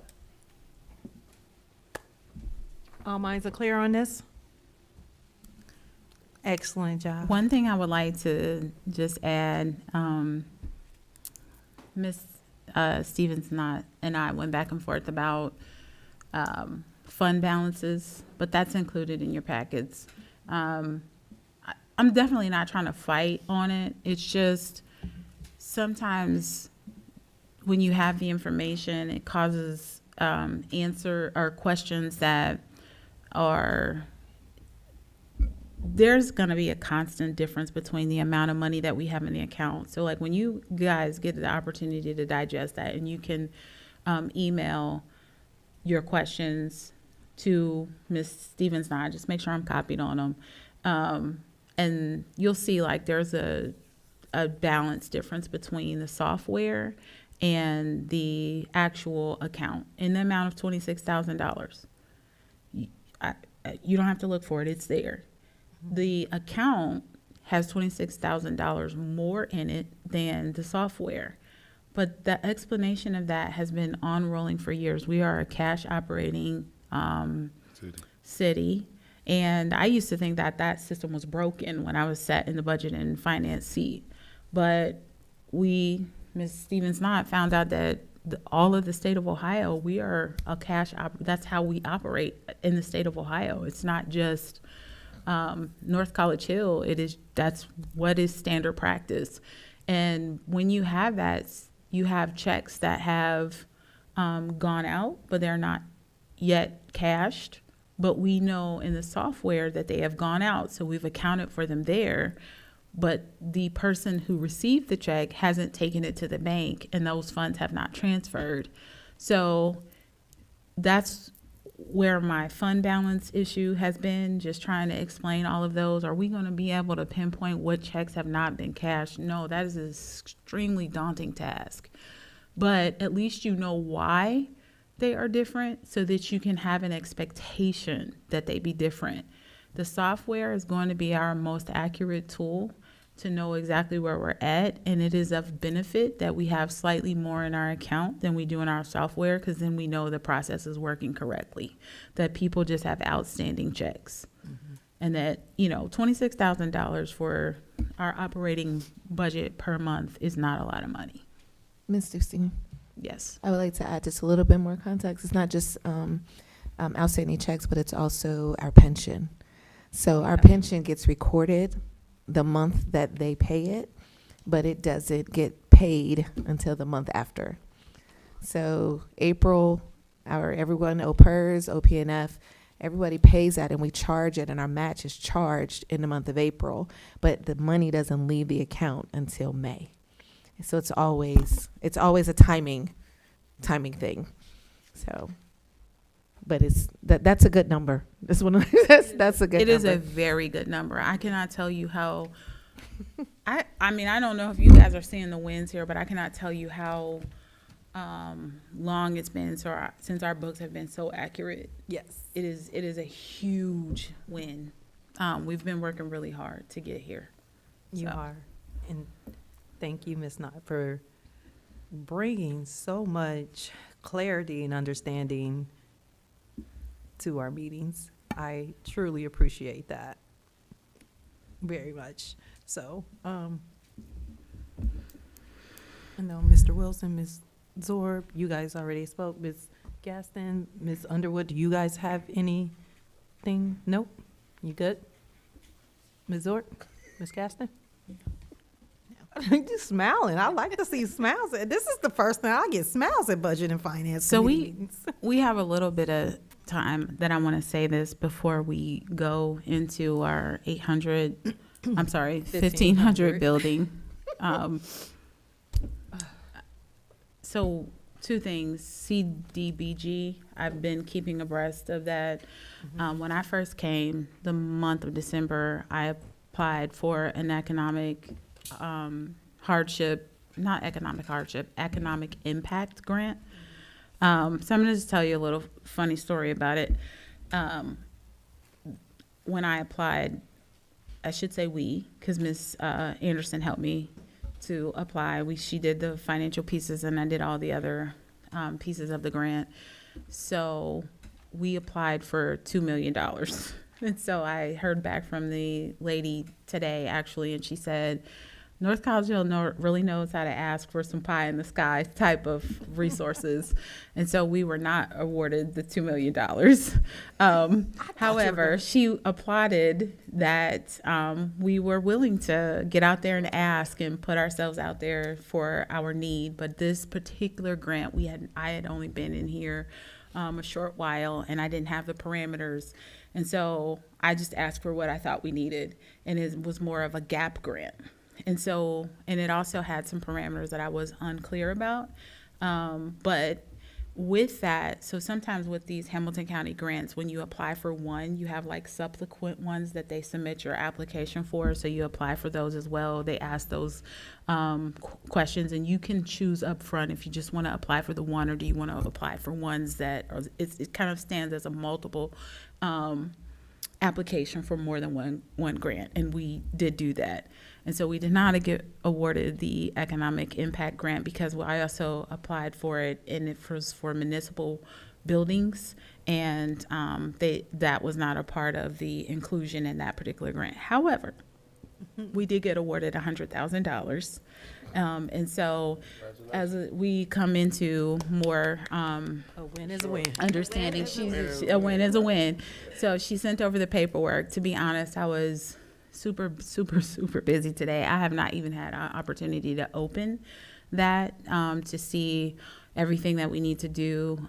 We were definitely awarded, but we have to do some qualifying things to, bring the money in-house. So we'll be following those steps. I'll be bringing those things to council. And then as it relates to the CBDG dollars that are the $55,000, we're still in perfect standing. I think I said that at the last council meeting, but we talked about that as well and making sure that we apply those resources in a way that it benefits the city most. We have not lost any flexibility or time. So I know at one point we were kind of under the impression that we were under the gun in terms of time. We do need to spend the dollars, but we are not at this place where if we don't do this by this date, we will lose it. We just have to keep in contact and keep abreast on our projects to make sure that we can allocate those funds in the most appropriate way that's going to benefit our city. So we're working to do that as well. Okay. And then we have other opportunities, like so many opportunities for grants that they're kind of going to hold our hand to. One of the things that the ladies that I spoke to, her name is April, she said, North College Hill's the buzz.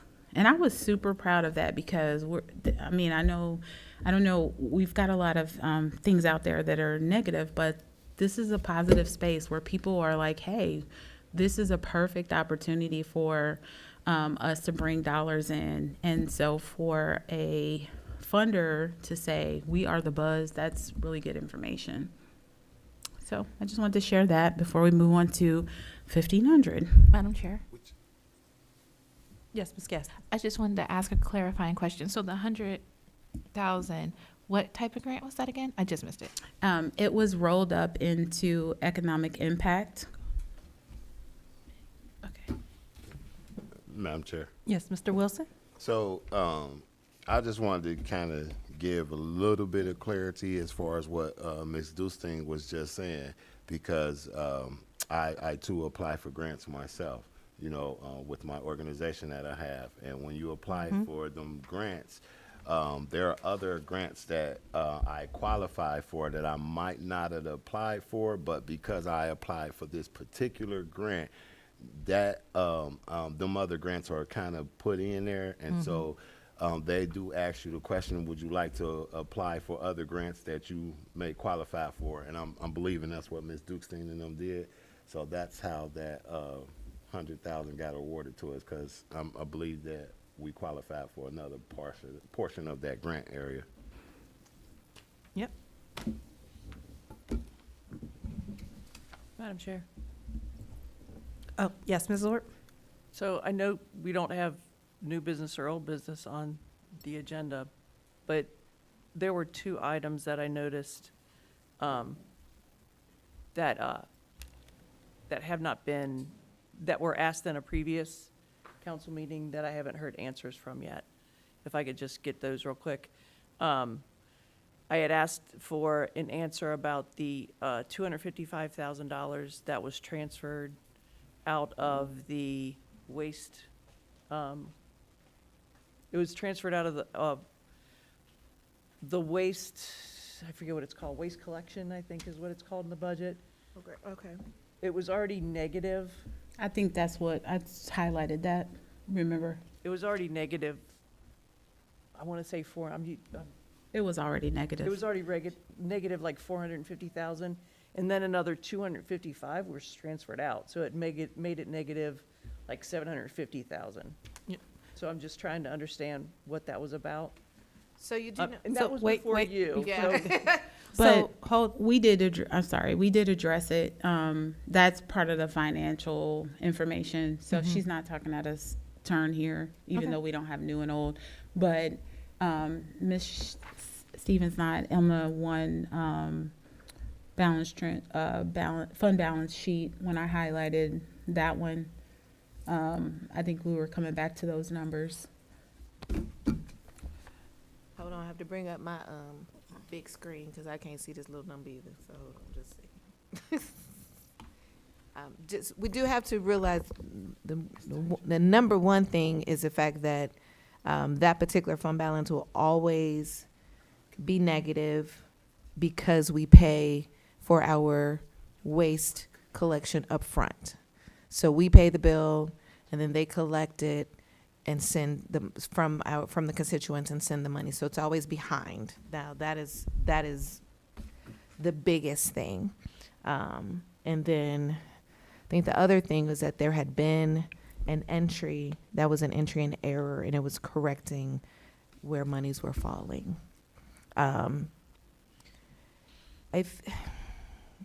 One thing that I'm learning, because I don't know everything, and some things are still presenting themselves as I work through things, is there were methodologies. Like when one person did it, they did it thinking one way, and then the next person came in and they're saying, okay, no, we're going to do it this way. And so those numbers kind of so you see this up-down roller coaster thing. Back to the turnover. Yes, because of the turnover. So our hope is that moving forward, not that I plan to go anyplace, but that as we receive dollars that are habitual dollars, that we have a protocol that's written down that anyone can follow moving forward. Like, this is where GCWW dollars go when they come in. This is every time. So that was part of, I just want to piggyback on that. That has been my initiative across the board, just SOPs, standard operational practices. Whether I'm here tomorrow or 6 months, someone needs to come behind the people that are in these roles and be successful. And we have not had that. So implementing those processes has been a number one priority for us. I want to make sure that no matter who's in these roles, the city is successful. Absolutely. So there was one other item, and I'll let you look into that. You don't have to give me an answer now if you want to look and tell me later.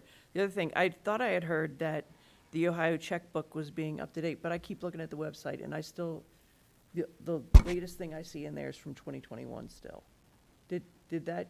Okay, so that's because I actually have a report in my folder of it being updated. So I will see, like, maybe it got lost in translation. Maybe we sent it to some. I don't know how to update it, but I do know that it's. I don't know yet. I'm learning. So I will. We'll get to that. We'll get that. We'll get. How about I'll have a better answer regarding that That's all next I can ask. month. Yeah. Thank you. Anybody else before we move on? Because I was trying to give us at least 60 minutes for this, but it didn't work out that way. So we have like 50 minutes. So I think I want to give you guys time to look through the packet of information. I went all the way back to incorporate the letter that Cheryl Long received about the building and the pictures that were incorporated. I have your questions ready to answer, and then I went on to incorporate the letter that Ms. Iki received on 1500, and then I have some information in here that is an update from RWB based on the questions and the concerns that were presented to me. I have Aaron Wallace here to kind of talk about and expand upon. We'll start. I'll just kind of start, and if you want to jump in there and ask questions. So in your packet, there is a letter with North College Hill letterhead on it, and it's from Bill Knight. So there's kind of been this. I'm going to just address some things that I've heard as it pertains to the building. And it's like, why would we even consider renovating the building when it was recommended that we not renovate it? Okay, so that's an opinion by a contractor. It is no different than receiving a diagnosis from a doctor and getting a second opinion.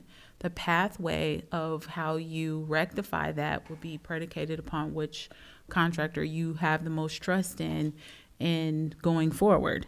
And so what I tried to do in this packet of information that is presented to you is to kind of preempt some of the questions that you have, answer all of the questions that you sent me via email, and just present you with the most update information.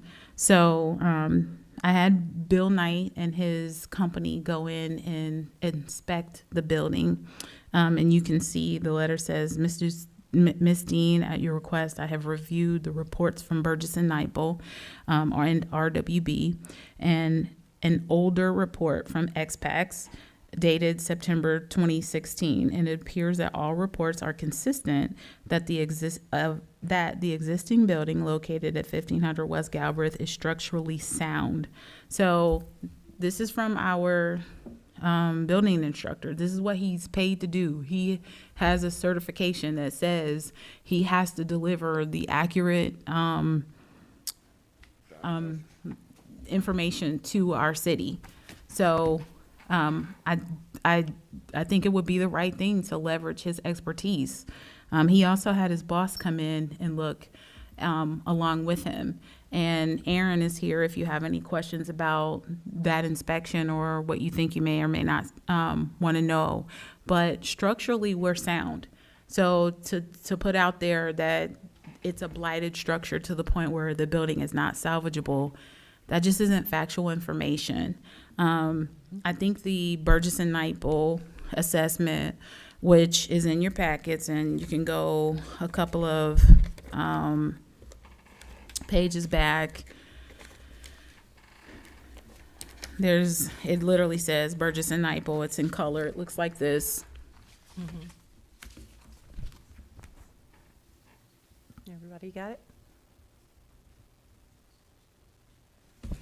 I don't know that you can see these documents, which is why I provided a packet so you could follow along. But if you prefer to look ahead, that's fine.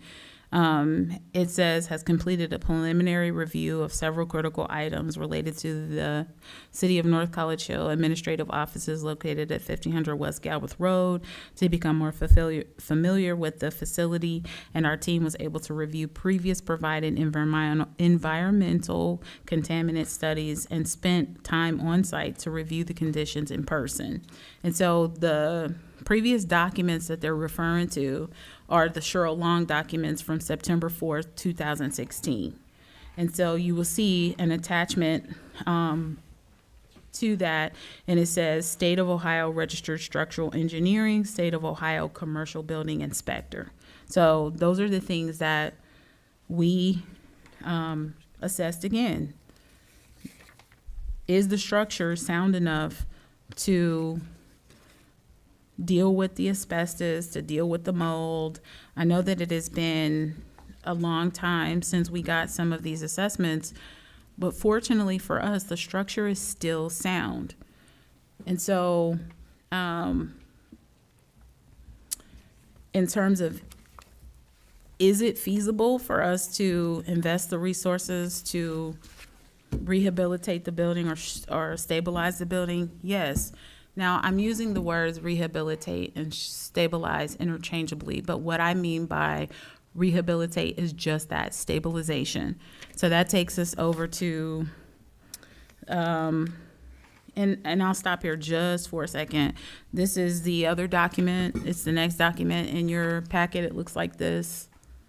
I have it up there on the screen, but it's also in your packet. And it's dated December the 7th, 2023. And this was under Ms. Icky. This is the second page of the Burgess and Knightbull document. And I highlighted on there roof replacement, west wing, because I wanted to talk about that. I wanted you to look at the cost. And it's on the low estimate, $380,000. And it's only on the west wing. And so this estimate, probable cost of construction of the full building. And so on the low end, it was I'm going to just round up $6 million. And on the higher end, this was $8.2 million. And that is if we rehabilitated for it to be more than what you have given permission for in the legislation. So in the legislation, stabilization. And this actually goes all the way through, which I think the ad hoc committee, in my opinion, is what you're trying to accomplish, is to talk about what are the next steps after the building, after you reach a point of stabilization. And so Ms. Zorb sent me some questions, and 8 and 9 of her questions are, please provide a complete detailed description of phase 2, including the anticipated costs. Please provide a complete detailed description of phase 3, including anticipated cost. So that is determined by what you decide to do with the building next. So I can't ask somebody to give me an anticipated cost and I don't know what you want to do. I know kind of the trajectory or the message that has been put out there is that we're moving beyond where council wants to go, but I have not gone beyond where council wants to go. The only thing that is wrapped up in the current contract and invoice is merely stabilization. And so that brings us to the question, what does stabilization look like? And so if you go to the RWB invoice, sorry, I went the wrong way. Oh, no, that's just the end of that.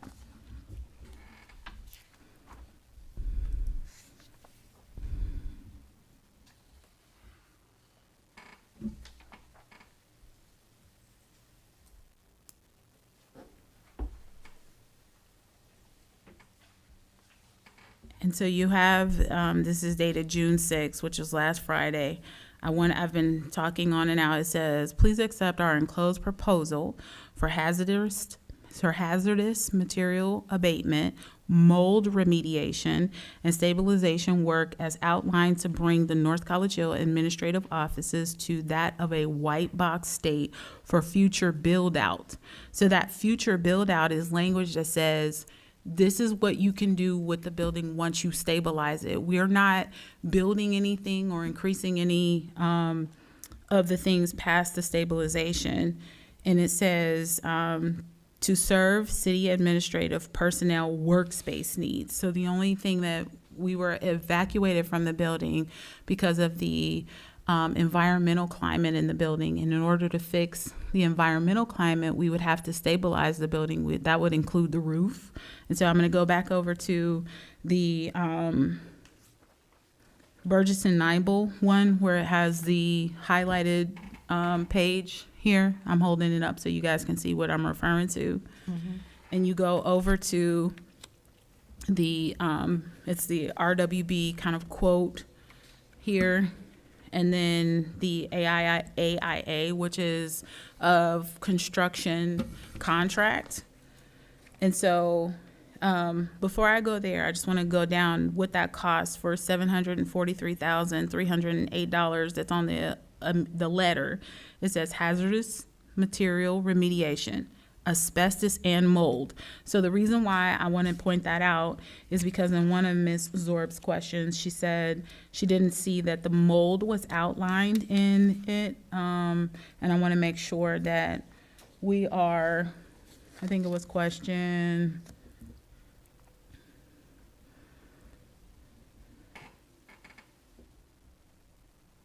it's on our list. I think it's in two. Yes, it says Resolution 11, 2025 clearly speaks of asbestos and mold remediation. I do not see the mold remediation in RWB proposal dated on 4/21/2025. And so I just wanted to, I had said at that meeting when she kind of asked that verbally and then she put it in writing that I would come back to you because the price has not changed, but they have been more specific at what this price includes so that we would be more satisfied with what their plans are to do for that price point. And I want to point out, it says asbestos, mold, etc. And then they go into further detail and say, and contaminated waste removal. So that would be anything on the building like what you see in those pictures with the Burgess and Nibel document and all of those air ducts that are ridden with mold. It's on the front page. But it's still not on, I'm sorry, it is there. it's not on this. It's there. It's in the contract. Yeah. And so the contract is what we would sign. This is just a quote, and I gave it back to you so that you could line up the cost. But we can go to the AIA sheet. It's on the first page. It says that would be, I'm going to hold it up, so, and I'm going to go to it here. It says AIA at the top. Here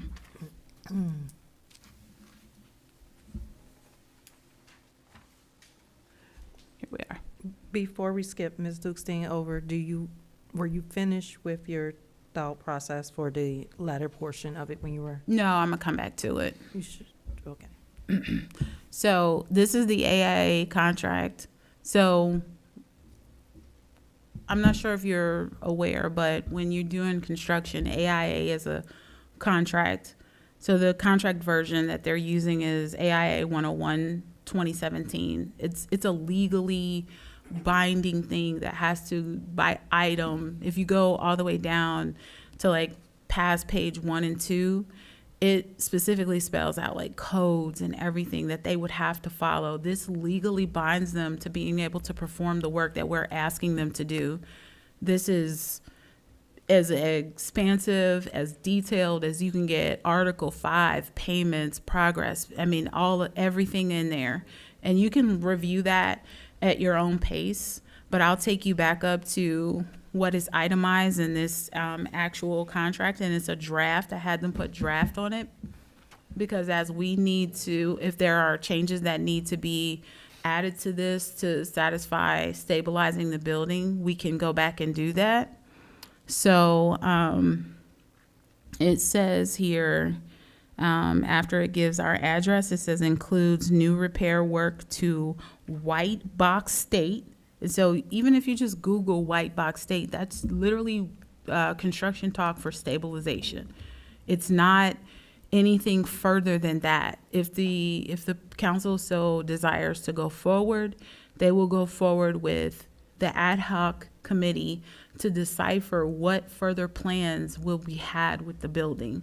This literally only stabilizes. And so what does that stabilization include? It says White Box State at the North College Hill Administrative Office buildings. And then it says new repair work includes hazardous materials abatement, mold remediation, and stabilization work to bring the North College Hill administrative offices to that of a White Box State to serve city administrative personnel workspace needs.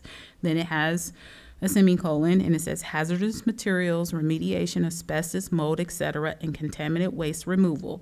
The clean out, which is another question on Ms. Zorb's list of the HVAC system.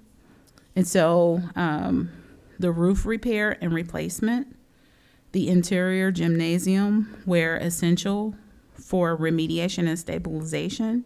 And then the other one is just the windows, doors, seals, and replacement. That is required in order to stabilize the building because it's water coming in. If you go over there and you look, one of those windows is actually broken out. Water's going straight in there. There's no window there, no glass there. That's, You boarded that up.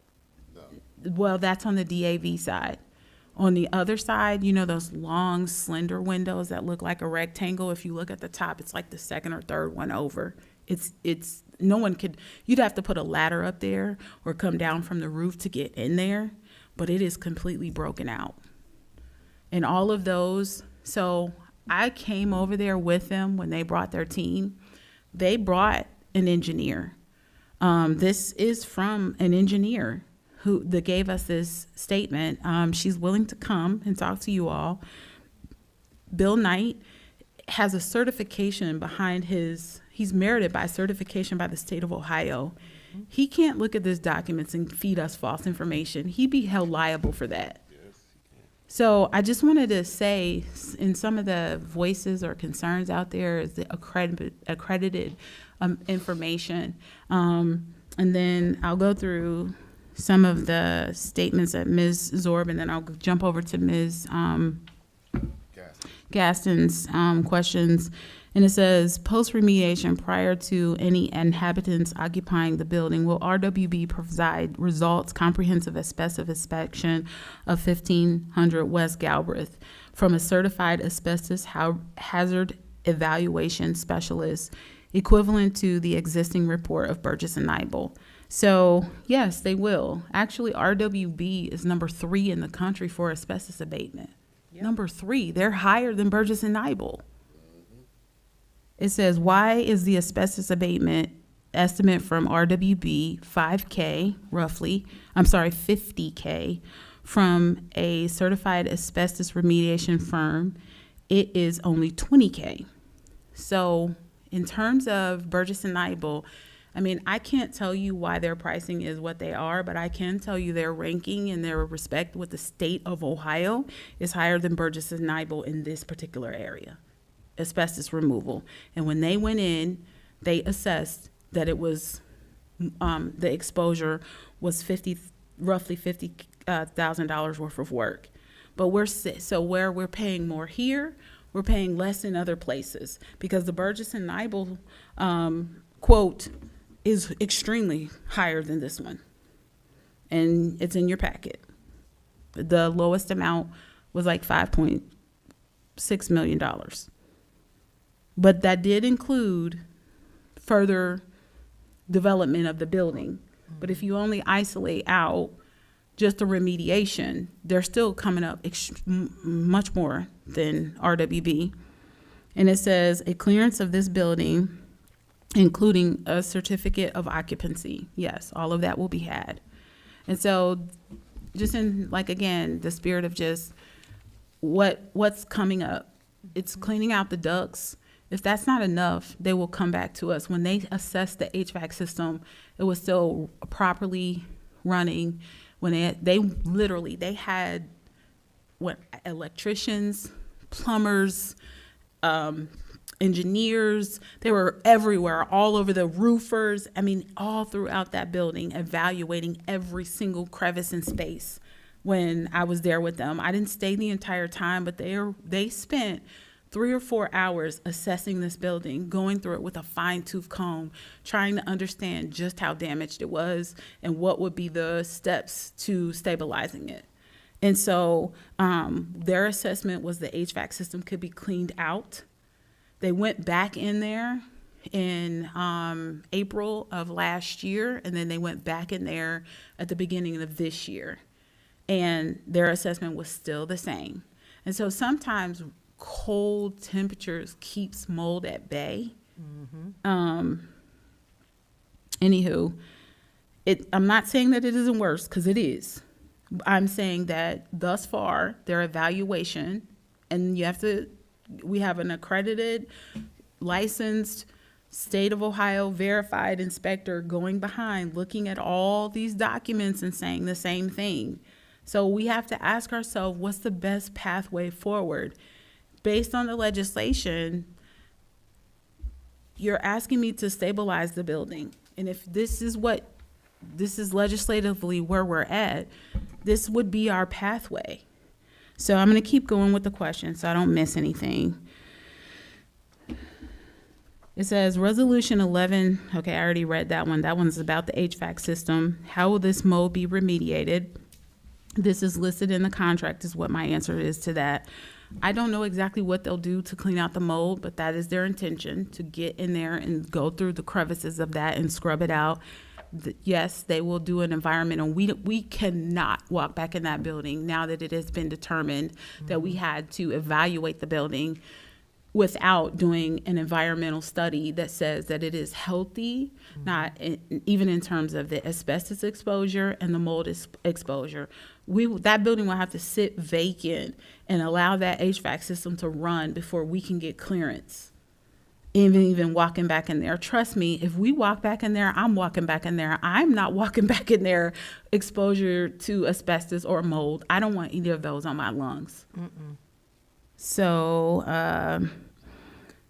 page 50, I'm sorry, she says, this is Ms. Zorb's question. She says, per page 242 of the Burgess and Nibel summary of recommendations, all ductwork must be cleaned using HEPA filtration by a certified professional. RWB is that. They have that certification as well. I do not see that listed on the RWB proposal. How will that ductwork be cleaned? So the explanation of how that ductwork will be cleaned is in these AIA. If you look down in there, you will be able to find those little codes where they have to legally be compliant, which is why they gave us this draft of that, to follow the contaminated spaces. But it is fair for them to put removal of mold and to isolate out the HVAC system, which you see that on the last item of this list. It says roof repair and replacement, interior gymnasium where essential for remediation and stabilization. And then the last one is clean out of existing HVAC system. So that answers that question. Was a lead hazard evaluation conducted? Is it required for any renovation, demolishment, especially if children are under the age of 6 will frequent the property? And so yes, lead was assessed. That was actually assessed well before RWB. It was assessed again with Bill Knight, and there is no lead paint that they can see. But anything that is contaminated with mold, the asbestos will be removed. Those things will be pulled out in keels. That's not even paint. When I tell you we're not even painting, I mean, if we were to go forward with this, we're not even painting. We're just putting keels on the wall so that you all have, through your ad hoc committee, to decide next steps. And that's where I really truly believe as a city administrator that community buy-in should be in that part of it. We have to figure out what to do with the building though. And I keep putting it out there as though we haven't actually said destabilization is there, but there's just been so many questions and concerns. I kind of framework it from a standpoint that you guys are still unclear. So then it says, Ms. Zorb's still her questions. Can RWB guarantee that after the completion of the items listed on 421 proposal, that the building will be considered up to code as stated by some council members and city administrator? Okay, so this is a complex question. Based on what they see, based on what they did go in and assess, if those things are met and nothing new is found, absolutely, we will have this guarantee. But we all know construction, and sometimes there are things, if there are, like, for example, my concern is the HVAC system. I don't want a lick of mold for anybody, even just allergies coming out of that HVAC system. So if that HVAC system needs to be replaced, then that would be something that might be a surprise if they just can't clean all of the spaces out. I do know when I talked to the engineer today, it's a woman, she said that part of the reason is the HVAC system sits on the good part of the roof. So it wasn't getting water from the outside and all the way through. It's just the mold that was growing this way, which makes a difference at how it flows. So that's that. Item 7 on RWB. I mean, in any of these things that I'm saying, if you need these things in writing further to produce more confidence in what I'm presenting, I don't have any problem doing that. But it is not customary for them to put all of those little isolated things in writing. Most people would, when they seek out a contractor that has all these ribbons and letters and credentials behind their name, they kind of just trust, especially when you have this AIA, which I know I just produced tonight, with these codes on here that holds them to doing it in the Ohio building code process. Okay, 5, right? Okay, no, it's 6. Item 7 on the RWB proposal states that insulation would not she says insulation not included, however, will be added as an extra for removal and replacement damaged and saturated areas only. Should insulation beneath the substrate be discovered during the demolition? And so I'm not an expert. Okay, so when I asked them about this particular item, this is one of those things that they have built room in this quote to replace the insulation where we absolutely should replace it. Because some of it is behind walls and some of the walls are brick and they don't have to be torn out. Insulation, there's brick on the outside, there's an inside brick, and then there's insulation. This building, per the Burgess and Nyepel, it was built in it's actually in the Cheryl Long City Manager 1, 1960. The way that insulation is done then versus the way insulation is done now is very different. That insulation is still good. It's not mold. If it's not mold ridden, you would not tear brick out. Absolutely. So this is in reference to the roof insulation, not in wall insulation. So the roof insulation will be included. Any materials, it says hazardous. It says it's not included. But we talked about this. It says hazardous materials remediation and contaminated waste removal. So anything that is contaminated by asbestos or mold spores will be removed and replaced. And if they need to come back to us for more, they will. That's one of those things that they don't anticipate having to do a lot of replacement there. But as you asked, if we did all of these line items in this stabilization. Would this bring the building up to code?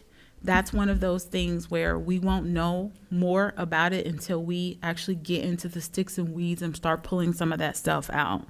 So you just said that the insulation is going to be replaced, even though this proposal says insulation is not. Which one are you looking at? On the proposal, I'm looking at number 7. They're numbered 1, 2, Is that the 7. estimate? Yeah. Okay. Ms. Dukestein? Yes. I think this is the one with the proposal date of 6/6/2025. Okay, thank you. Okay, so I didn't see that in there. I will definitely ask her about that tomorrow. And she can modify this. Again, this is a draft, but the more recent is the draft. That just may be something we skipped talking about. But when I spoke to her specifically about that, I asked her your question on, when we were dialoguing about this scenario. Any materials that need to be replaced based on asbestos abatement and mold remediation are a part of that, including materials attached to the roof. But because we did not remove that or clarify that on this piece of paper, I will go back to her and ask her about that so that when we see this again, that it'll be corrected or either providing more clarity. Thank you. Okay.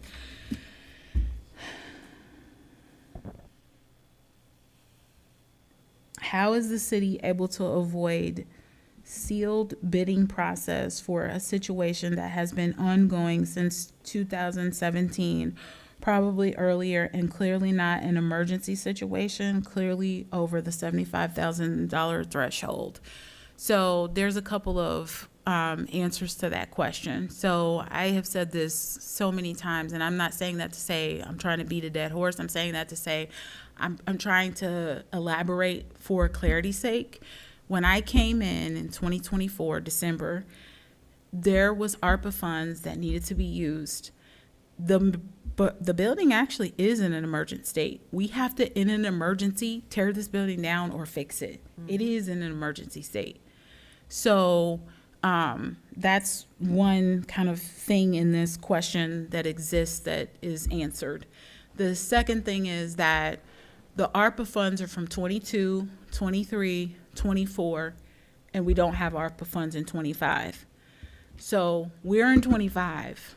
Those ARPA funds have an expiration date as to when they can be spent and when they can be encumbered. We've already passed the encumberment. We had to give an update in March of 15th of 2025 for the encumbered amount. Some of those projects have progressed, like the police department had abated their asbestos. They even had to come back and do some more abatement. That's what I'm talking about some things, once they got into it, they realized, okay, there's a little bit more. That was a variance of about, their initial investment was like $3,800. And then the second time, how much was that? About the same price. Okay, so we're looking at, what is that? Yes, about $7,600. That more based on the abatement. Are you gonna have those outliers? Yes, unfortunately, we are. That's in construction. And so that is just the nature of construction. But I want you to look at what it is going to take to stabilize this building. Take the $480,000 that we've encumbered to this away from the $743,000. That reduces our costs significantly. We are almost, you guys, if you look in this paperwork, the original estimate to replace the roof from start to finish was around $300,000. We have a unique opportunity to get the building back up to functional state based on what we didn't do X amount of years ago.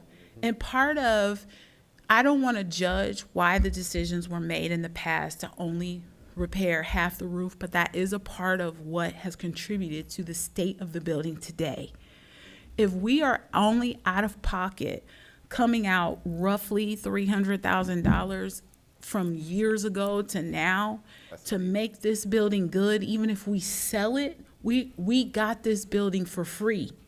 Even if we sell the building and we don't stay in it forever, I'm not opposed to us looking into other opportunities to build a city center. Ms. Zorb can tell you, I think Ms. Underwood was a part of some meetings that I had where I also am tangibly looking at the comprehensive plan and making strides on that. I talked to Mr. Dieters about putting in a first right of refusal for Margaret Mary. That letter, I stayed on Mr. Dieters about it. Dan Brooks, former Mayor Dan Brooks, put it out there that he wanted it done. I'm doing both, and we have to pursue economic development, urban planning. We cannot just go at it in one direction. Yes. We shouldn't throw $1 million, $1.2 million at demolishing a building and leaving us with nothing when there's an opportunity to have land and a stabilized building for the sake of someone else. We need to come out of this financially ahead, not at a deficit. Absolutely. And so that's what I'm asking you to look at.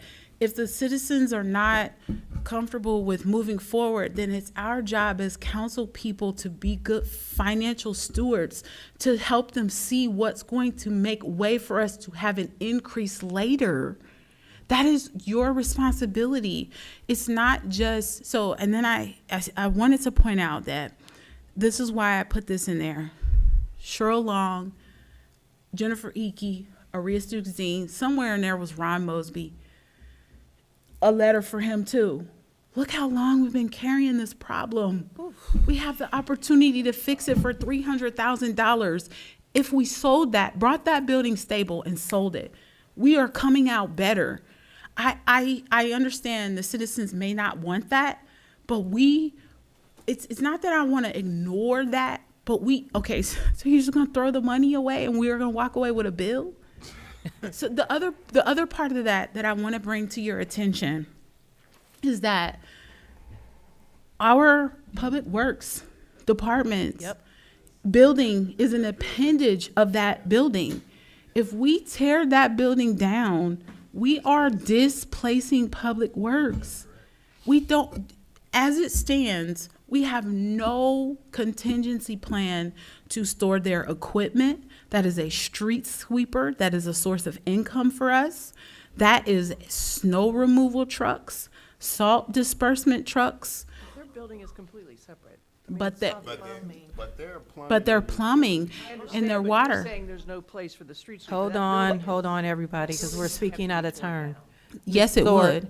Ms. Zorb, Speak to it. let's let her finish. We said we would let her do her presentation before we all It's chimed in. okay. I mean, I'm okay to hear the questions. If she had something that she wanted to add, that's why I brought Mr. Wallace here today, because he is not our city inspector. He operates and is employed here as a code enforcement officer, but he has the ability to. He has gone through the appropriate process to be an inspector. He did not inspect this building, but he does know the codes to be able to speak to that. If we tear down that building, it is an appendage of that building. We cannot keep the Public Works building. We will have to tear that down also.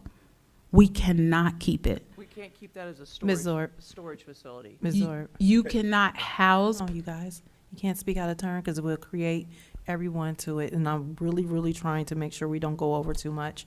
So let's maintain, I you know. gotta ask a question. at some But point. you didn't address me, you didn't address anyone. Let's allow her to finish, and then we can all get that together. I want to make sure it doesn't allow everybody speaking out of turn. I'm sorry. So we're going to Can you get to call the him Ms. portion. Zorb so I can answer her question? But, yes, but I just want to make sure, I want to give everyone in the room No, a no, chance that's fine. to speak. My chuckle was not about that. Okay. Ms. I'm Zorb, sorry. please, go. Help me understand then, because perhaps where you're going is it couldn't be used as offices, and I would buy that, that it couldn't be used as public work offices. But I'm not going to buy the part that says you can't still keep the street sweeper and the dump trucks in a storage facility. That would still have to be, It's not just a storage facility, so we would have it to. could be. It could be if we have to tear out the plumbing and everything else to make it fit for a storage facility, which is more money in addition to the tearing it down. I just think I think you're putting a little bit of skewed vision on I'll let you speak what that to would. it. what Here's that would our look like. expert in the room. He's qualified to speak to that. Madam Chair? Yes, sir. Go ahead. Okay, so if you demo the building, you can't just demo one part, east wing, west wing, south wing. You can't demo one part. You have to demo the entire building, and you have to tear out the foundation, which includes the plumbing. Now, if you don't have plumbing for the plumbing for that's public work uses is tied into the school, the city center. If you tear that out, if you demo that building, you have to take out the plumbing as well, because you have to tear out the foundation and you have to get it back, to its original state before it was built. So you will have to tear out the electric, the plumbing, all the MEPs. You will have to take it out, refill it back with earth, and then you have to start over. Even to refill it back with earth, to piggyback on what he's saying, I'm not sure if you all are aware, but when they took the tanks out over here at Duncan, they took the tanks out, but they just kind of filled it back with fluff. There is actually a process to make it buildable land again. So that would be included in our cost to even demo it down. And so when you take out those plumbing things, and then there's another thing that he didn't speak to that he and I did talk about, because I did a lot of research so that I could come to the table with a lot of information for you all. So it's also the way the parcels are divided. And so the way that the parcels are divided, that parcel is a parsonage to the part of the building that is functional. And so if we tear the building down, we have to tear that down as well. We can't just, I know it sounds right in theory, just keep it up for storage, but that's not the way that we would be able to do that. Ms. Dusting, let's take a pause there, because there's a lot of pieces to that when we talk about demolition that we're missing. Not even what he was speaking to, the code process of it, of the plumbing, the foundation, the removal of all of that debris, right? And then where's the question of where's our public works staff? Because that includes their break room. Yeah, where will they go? And during the winter and summer months, that's their heating, cooling part of the building where when it's on those hot days and they've been out, I just spoke to them, that's where they go cool off. So, they don't have that risk. Yes, sir. And that's also where the police impound is at as well. So if you take that out, we have to find a place for them.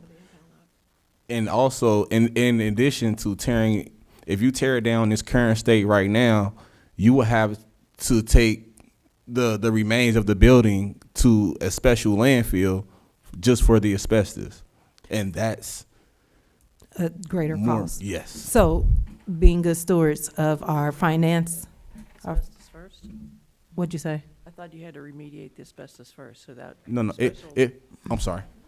that So special she's thing. saying we do have We to do have to remediate, but remediate. we're talking about the Sorry. parts of the asbestos that's not exposed. Yes. We're removing the mold and asbestos that's exposed. So asbestos in its form of being like, contained and solid and not broken up is safe. But when it's broken and exposed, that creates the hazard. So if you're going to tear down the building, you're going to break it up and expose it, then that entails what he is saying has to go to a special hazard. Contaminant.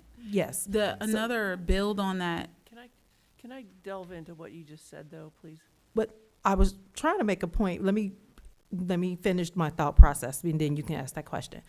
And then in all of that, so let's forget about what all it entails to demo, right? You're looking at the functionality of your city operations. You're looking at possibly not having a space for a tow lot to make that money, that income that comes in. And if anybody has this number, what is the cost of a demo? Have we looked at that?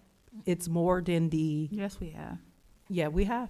I know, that's why I'm asking. They have a long time ago. There were 3 things they looked at long time ago.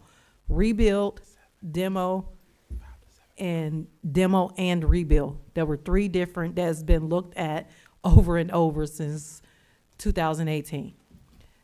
So to demo even that building, it's higher. It's 6 figures if I'm not mistaken. Ms. Knott, do you have that? I don't, but I know it's more than that now. It's more than that now But I because wanna- of tariffs. I want to and go inflation. to Ms. Zorb's Yeah. question. Ms. and then Zorb. we'll go. So you just mentioned about the asbestos that's been disturbed already. So are you saying that RWB is not removing all the asbestos? That's not how everywhere? that asbestos removal works. I'm asking. Yes, if- I'm explaining. That's so- not how it works. So say, So that's my expectation, is that all the asbestos is being removed. And I think what I hear you saying is it's not. I want to explain it, but I'm going to let our code enforcement / inspector explain how the asbestos removal works. Can you say your question again, please? So it's my understanding that all the asbestos was going to be removed from that building, period. All the What I think I'm exposed- hearing is only the disturbed asbestos is going to be removed.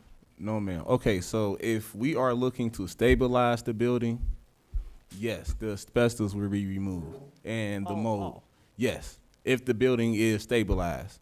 Now, if we go to demo it, there's no purpose or no reason to get the asbestos out if we are If it's demoing the building. undisturbed.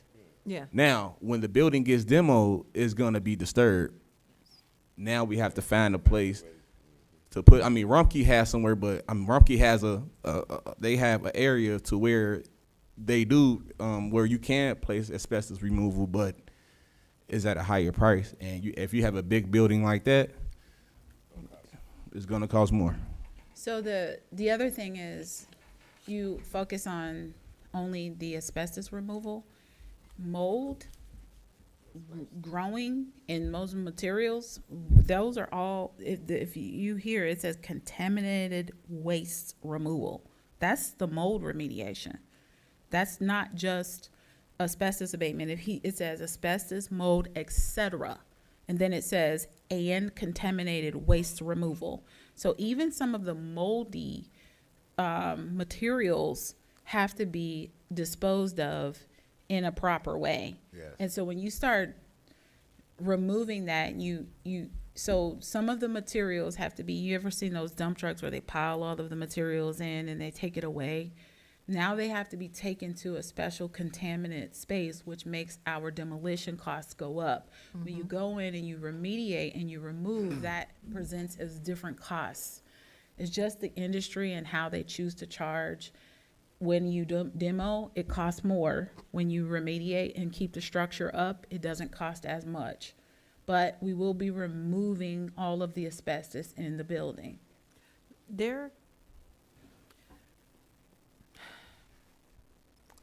You mentioned we will be, or we have sent the letter for right to first refusal for the St. Margaret. So we're not saying that we're going to be married to that space in 5, 10, 20 years. That space can function how we need to in 5 and 20 years. If our police department grow, we have that space. Maybe we can look at down the line, making St. Margaret our city and using the 1,500 as the space for our police department to grow, right? I'm just using that as an example. That's not what I'm saying, but it could be whatever we need it to be for our city because it is ours. We don't have a mortgage on it. We don't have to pay back any loans right now for it. That is our space. Now, other things that are hindering our city growth is us operating in this building. Absolutely. We can't apply for grants for programming for our seniors that needs to Absolutely. operate in this space. We're at a standstill. I had a person asks me, why can't we just continue to use this building? It is not a true functioning space for a city. I employed that person to visit other cities, even the smaller cities, even the city of Norwood. Then come back and tell me, why do you think this is a professional space for us to be operating out of?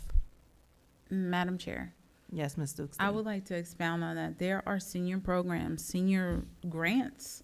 This is a senior center built for seniors. There are different things like a food pantry and things that Ms. Colleen and I have spoken of, different grants that we would be with us occupying this space. We cannot expand those programs, even in terms of using this as a weekday meeting space. Your chambers are here every time. They have to move this in, move this out. It is a huge task to move this stuff out, move this stuff back. Sometimes you'll see in the daytime, Ben and I, that setup right there, that wasn't Public Works, that was Ben over there. You know, I get in here and I muscle out moving these chairs back and forth. Miss Colleen moves these chairs for the seniors to play their volleyball league. There is a lot of shoulder work that goes behind making this building ready for the next space.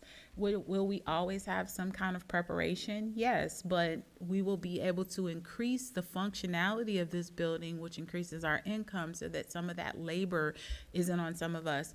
We do not have adequate space for files. We do not have adequate space for people. So, you know, our nurse's station is where our computer guy sits. And so that station actually should be, there's funding out there for seniors to have on-site like care.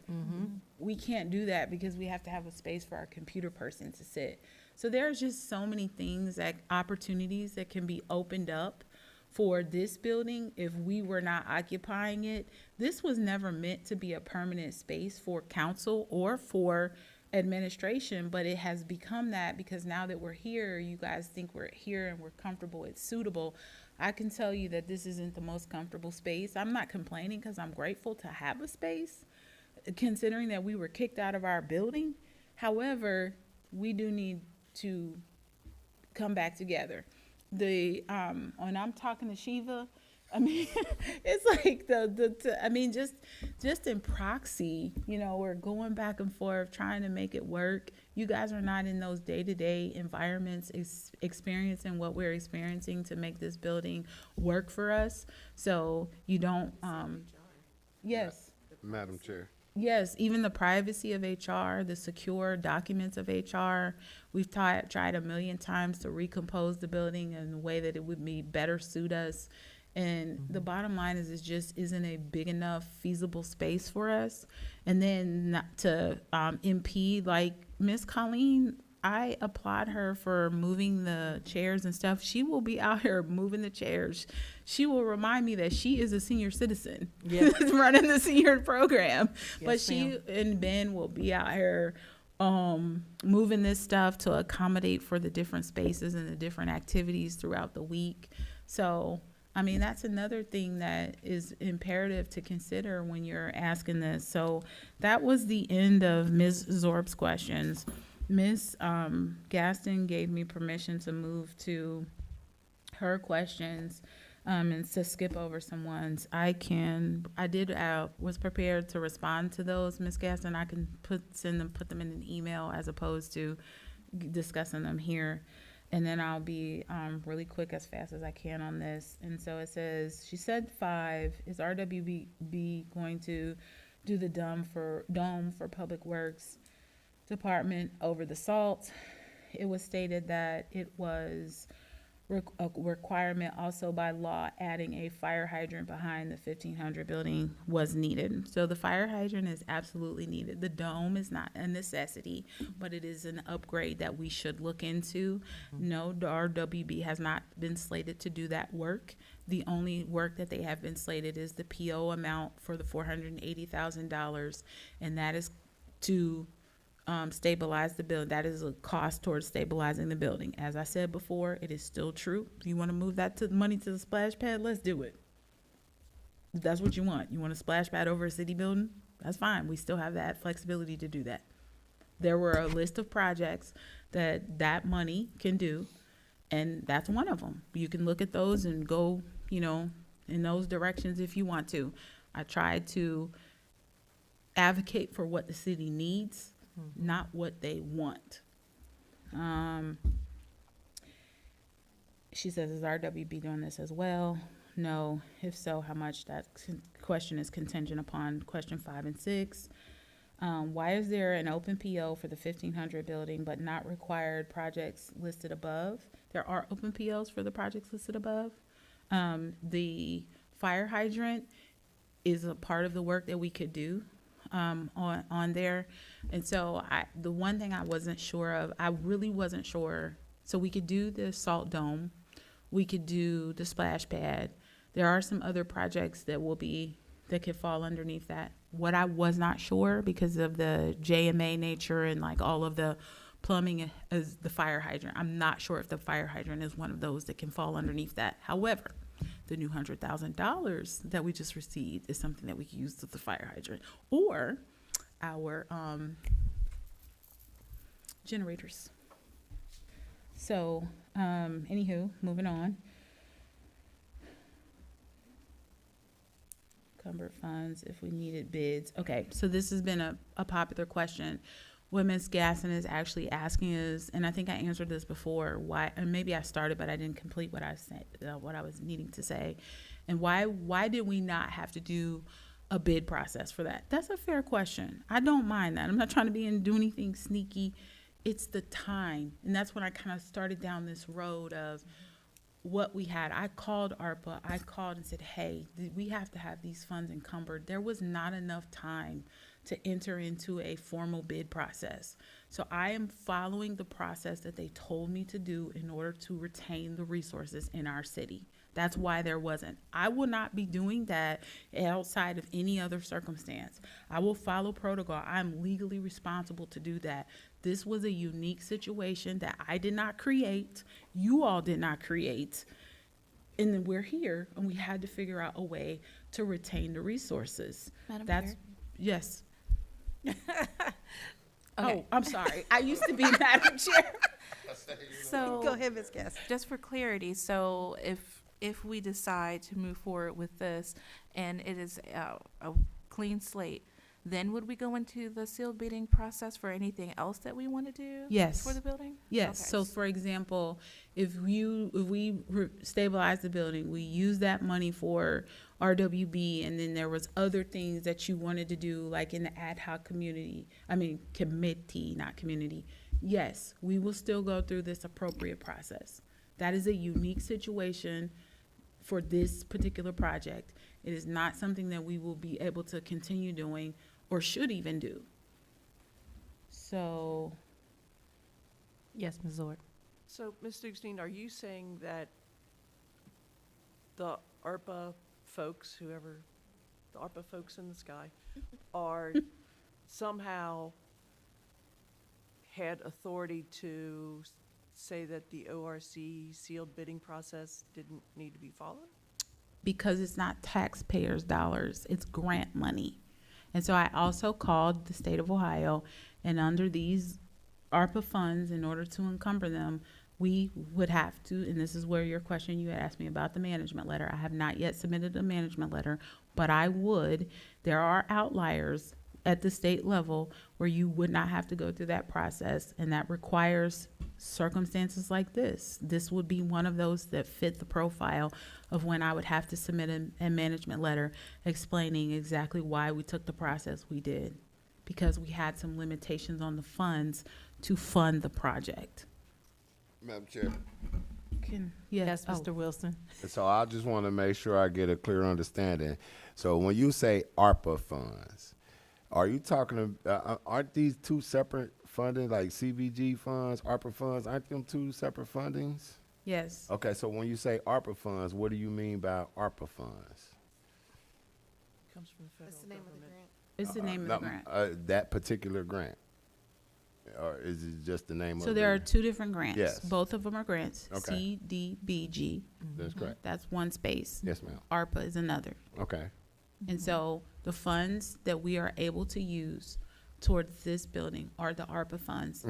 And I know, like, sometimes people use those interchangeably, but they're not. They're separate. One is for one distinction, and another is another. Okay. So when I spoke, so what's your question? I'm sorry. No, go ahead. No. No, keep going. Because I want to make sure, because when we were told that funds were going to be encumbered, you know what I'm saying? So we talking about ARPA funds and the CBG funds? there? CDB dollars were not encumbered. Okay, so ARPA how did funds that, were. so how did the Don't- CB? There is a requirement, so when you receive grants, there are requirements in order to retain those dollars.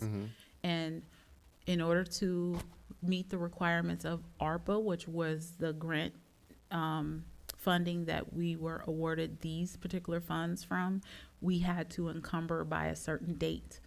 And so that is why we were compliant with that. We don't have to encumber. There's a whole nother set of rubric and parameters that we have to follow for the CDBG dollars, and we'll be facing those very soon after we get to this.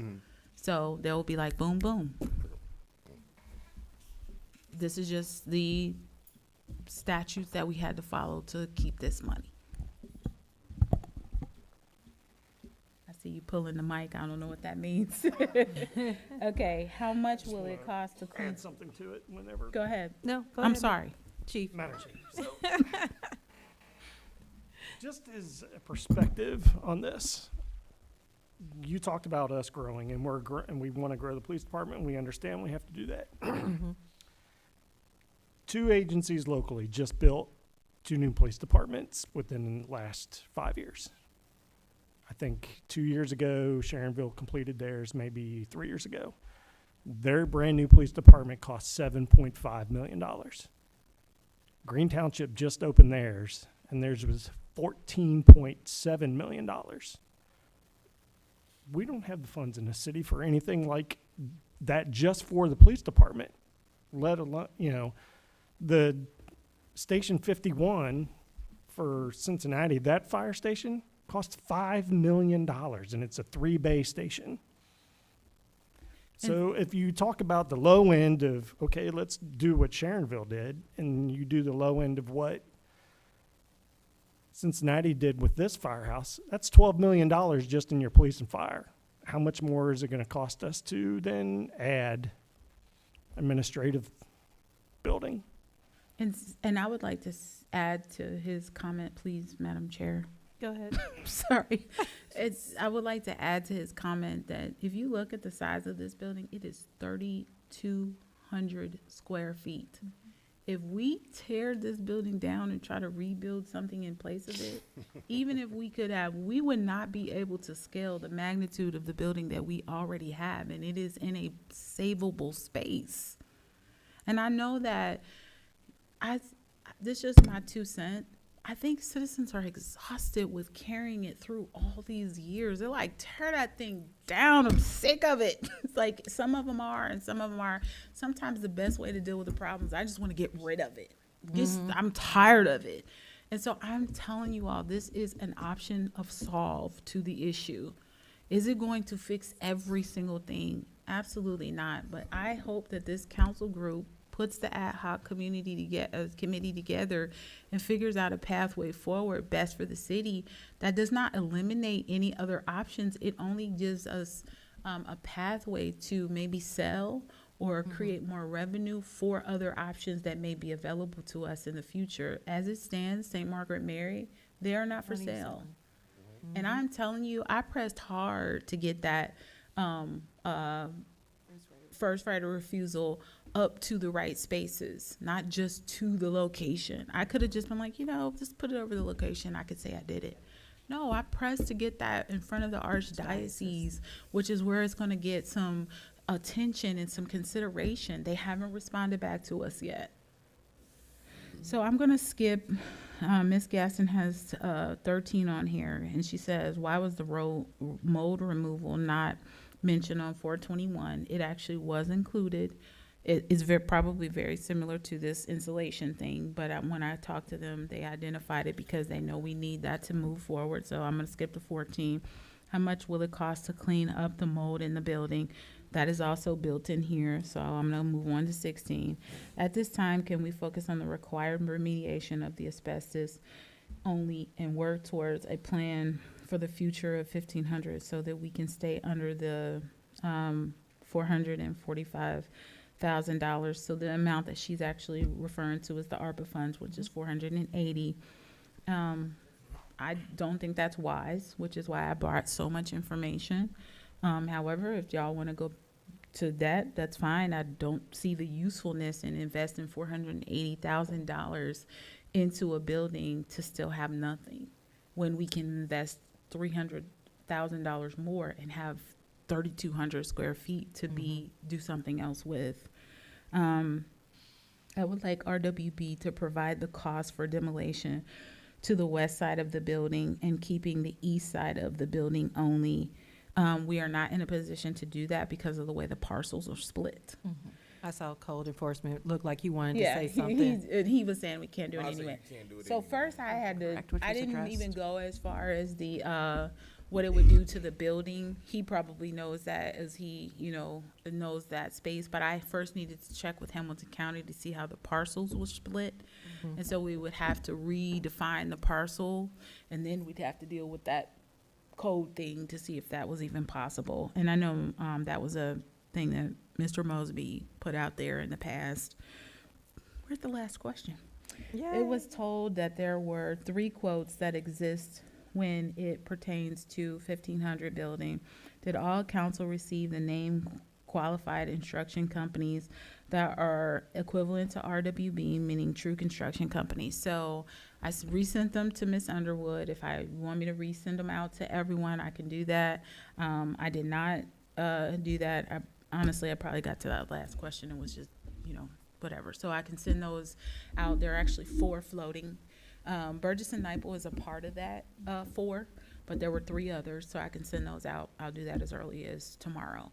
So with that information, this is what I would recommend. It is a city administrator's job to recommend to council next steps. We have talked about this. You guys need to sit on this information, go through it. You can send me more questions. That legislation does indicate that we are to stabilize the building. I know that when you look at it, it almost seems like, oh, there's a stretch of stabilization there. It isn't, though. The only things that we're doing on this list of things are things that will be required to not have this building deteriorate more so that we have options in the future about what we can do with the building as a whole. So as you set with this, I would really like to modify this. I'm going to talk to him about the insulation not included. Get that right in the contract on this AIA, and I'd like to attach that to a piece of legislation and move that to council floor. That is my recommendation. Madam I- Chair. Oh, hold on, let me go first. I was just going to say,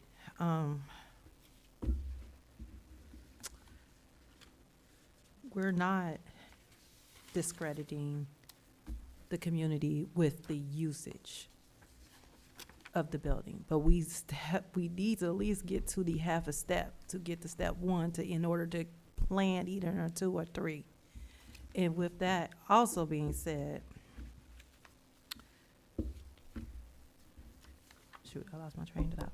With step 1 to step 3, to get to step 2 or 3, we have to look at the finances with this that we need to do. We need to make good steward decisions. And then we could decide about usage. Oh, I remember exactly what I was gonna say. The insurance That's on this, we have not mentioned the insurance on this that is going to cost us for having a vacant building. Madam Chair, Yes, Ms. Underwood. can I be excused for like 5 minutes? I've been trying to. We can take a 2-minute recess, 3-minute recess, and let Ms. Underwood, and then we'll come back. You don't have, I'm sorry, Madam Chair, you don't have to recess for her. I mean, Okay. it's a committee meeting, so you Okay. can just let her go. Does anybody else need a breather before because we probably got 15 more minutes before. Does anybody need Madam anything? Chair, Yeah. there's a couple of, Madam Chair, I'm sorry. Ms. Dukestein first and then Mr. Actually, we were, I was gonna say it was me. Oh, I'm sorry. I didn't, I know, you know what? I heard Ms. Zorb first and no, then she was before me. she was before you. was. Okay, I'm sorry, Ms. Gaston, go ahead. So, thank you for all of this, because this does help to actually see things. I just want to make one request. I have other questions, but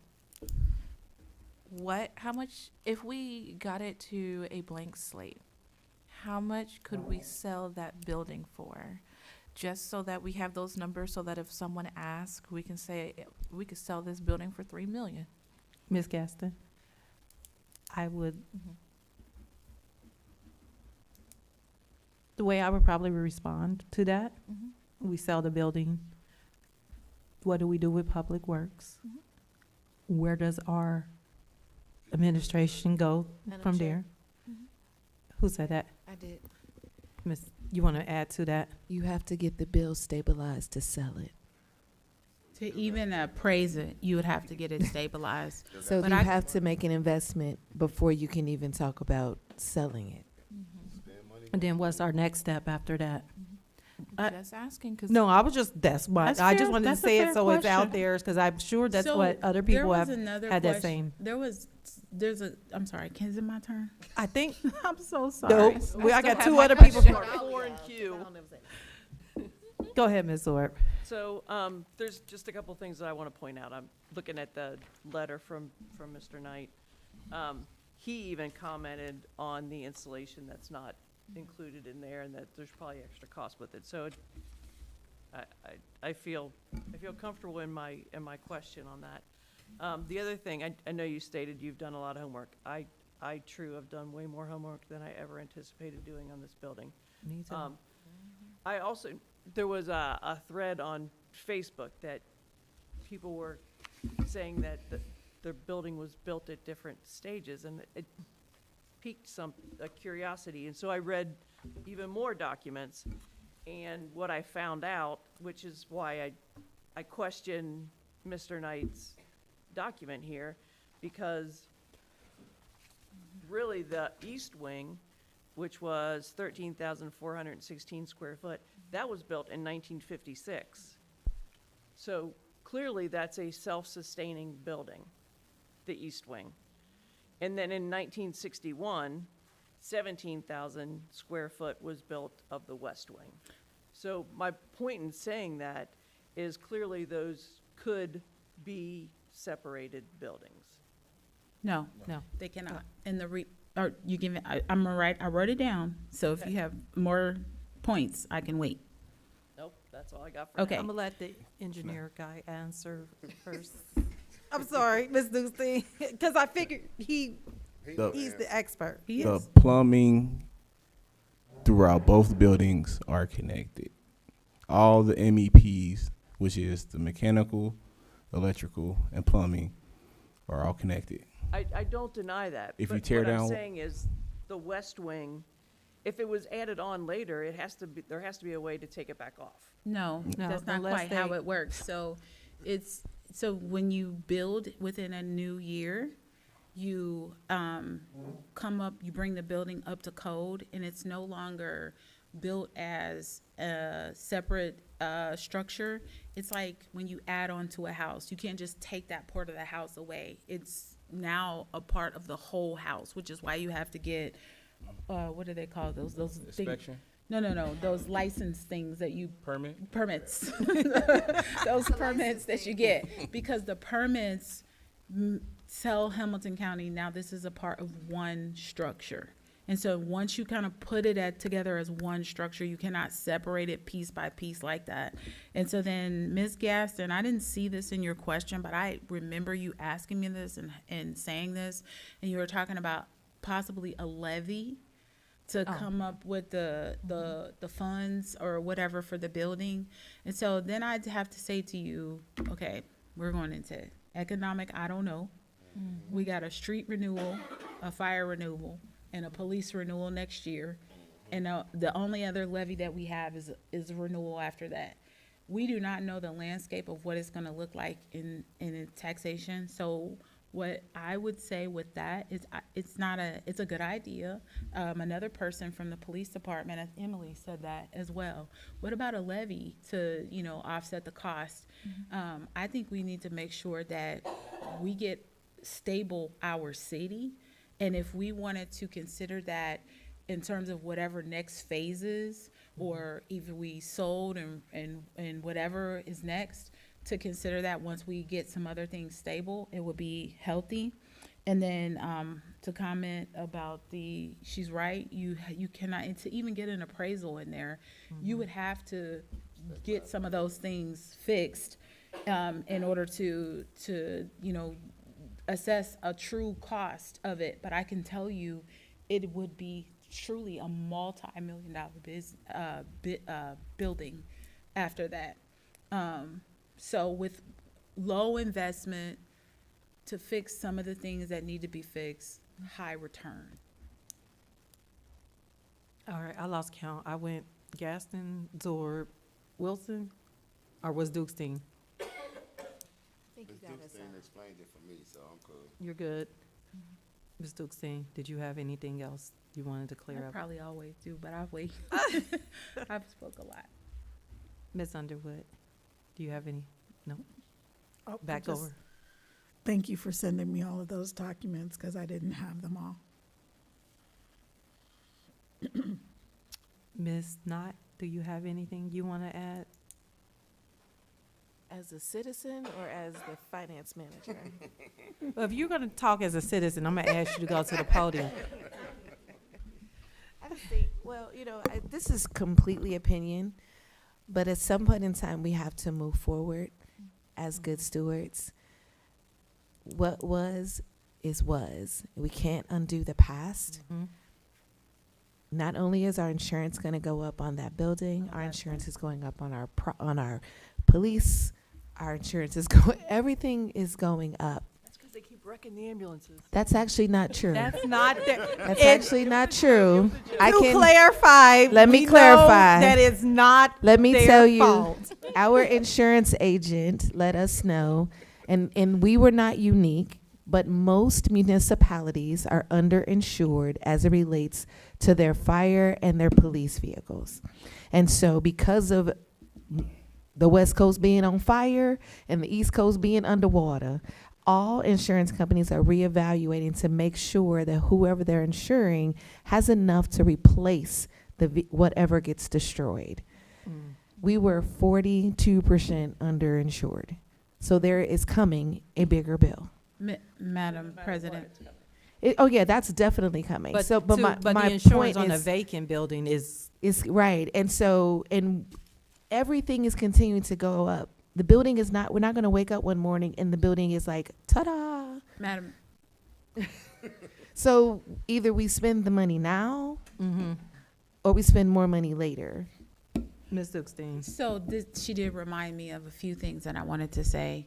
And so the cost on a vacant building, or even to tear down, once we would be paying that cost on that vacant building until we get that soil back packed and flattened, we will pay that insurance on there. That is bigger than anything we can imagine, for nothing. Like literally we're paying for nothing. The other thing is, so I had somebody, I can't remember who, asked me about like the cost, because this cost is low.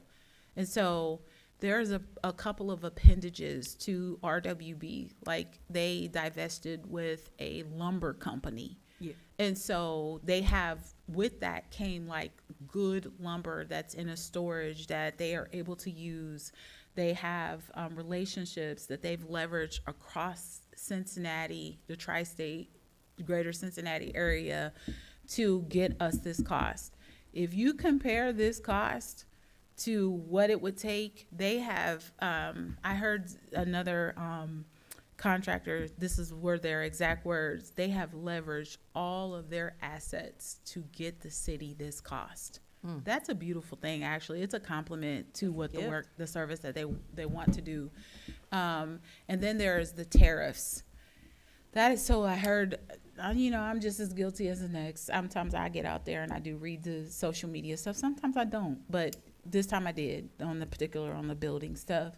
And no one mentioned the tariffs, but this has always been in the back of my mind. What they said was the city administrator seems to be pushing this. What I am pushing is for you to make a decision to go forward, because there are tariffs coming. Some things are avoidable. It is not to take a stance on any one thing, but we have sat on this. I went through 3 city administrators and a letter that I didn't put in there to Mr. Mosby. Over 4 city administrators where we are just toting this thing like a bad habit on our backs. And I would like to add that the responsibility for buildings is on the council. Administration cannot move without council's approval. That rests on your shoulders. And I'm not saying that in judgment. I'm saying that to say the decision has to be made through you all. So the fact that this building we were in it for a number of years, knowing that the roof was falling apart on the other side. Let me just say, my daughter was my youngest was in elementary school when we started this discussion. Same. She has now graduated and been out of school a year. My daughter's graduated from college. So I was going to adjourn at 9:30, but It's a quick one. Ms. Thorpe, go ahead. I just want to point out that I keep hearing all this crap about that we let the west side go. But there's a resolution out there that says we were supposed to tear it down. When we got the new roof on the east side, there's also a resolution that council said to tear down that west side. Ms. We have Thorpe, not- no, Back in 2017. We looked at the just like there was said that there was no resolution out there, and that's the reason why we got into trouble with the EMS and taking not putting their money back in there. There was resolution. When we looked for that, we looked for this, and I was just a council member at that time. If it's out there, it has not been recorded, and it is not in any space that I look. If you want to, I'll tell you, I saw it the day we were in here doing the Then why- digital thing. Madam why Chair. didn't you bring it out? Yeah, why? Ms. Thorpe, are you volunteering to pull that legislation out the box? And it even and but even we don't and have I the have boxes. The I boxes have are a at hard the time institution. believing. So Madam Chair. so how I long? have a hold hard on, time hold on. believing that legislation could have even been possible, because had anyone done that with education and assessment, based on the parcels and how they're divided up, and based on what our expert opinion building code / inspector is saying, that isn't even possible. Maybe that's why it didn't happen. Yeah, Yeah, that's what why I it was didn't going to say happen. too. I Not was why going to it follow didn't up. happen. They didn't want to do it, and that because it was a resolution. Madam Chair, They didn't want to do it. That's why it didn't happen. Yes, sir. if you would have tore it down, the whole building would be down right now. If you would have tore down one wing, the whole building would be down. I don't know what to tell you. I'm not discrediting. I'm trust his giving you the judgment. answer respectfully. If you would have tore down the one side, east wing or west wing, you would have to tear down the whole building. Thank you, sir. Thank you for your expertise. I was going to say, I take a lot of slack for not allowing citizens to speak during this committee meeting.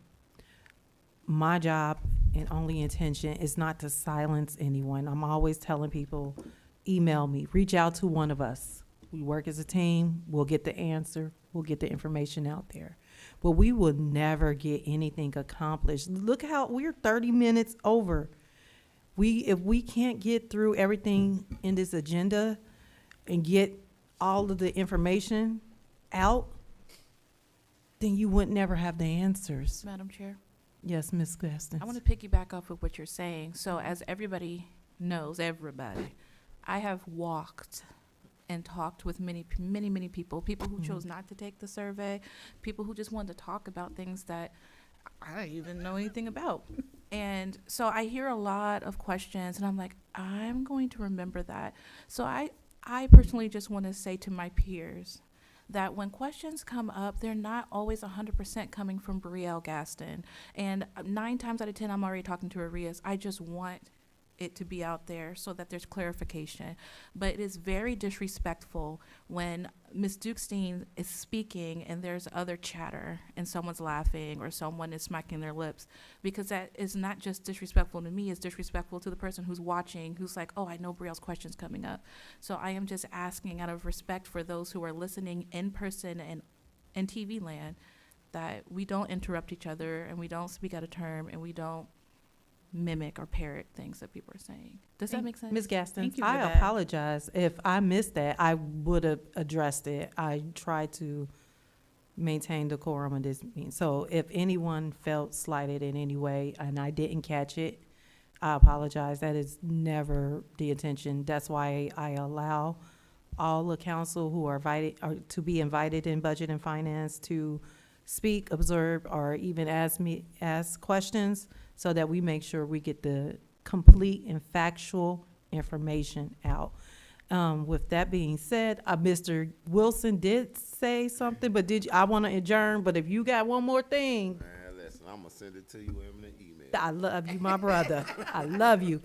With that being said, Budget and Finance will adjourn at 9:34 p.m. Everybody go home. Have a good night.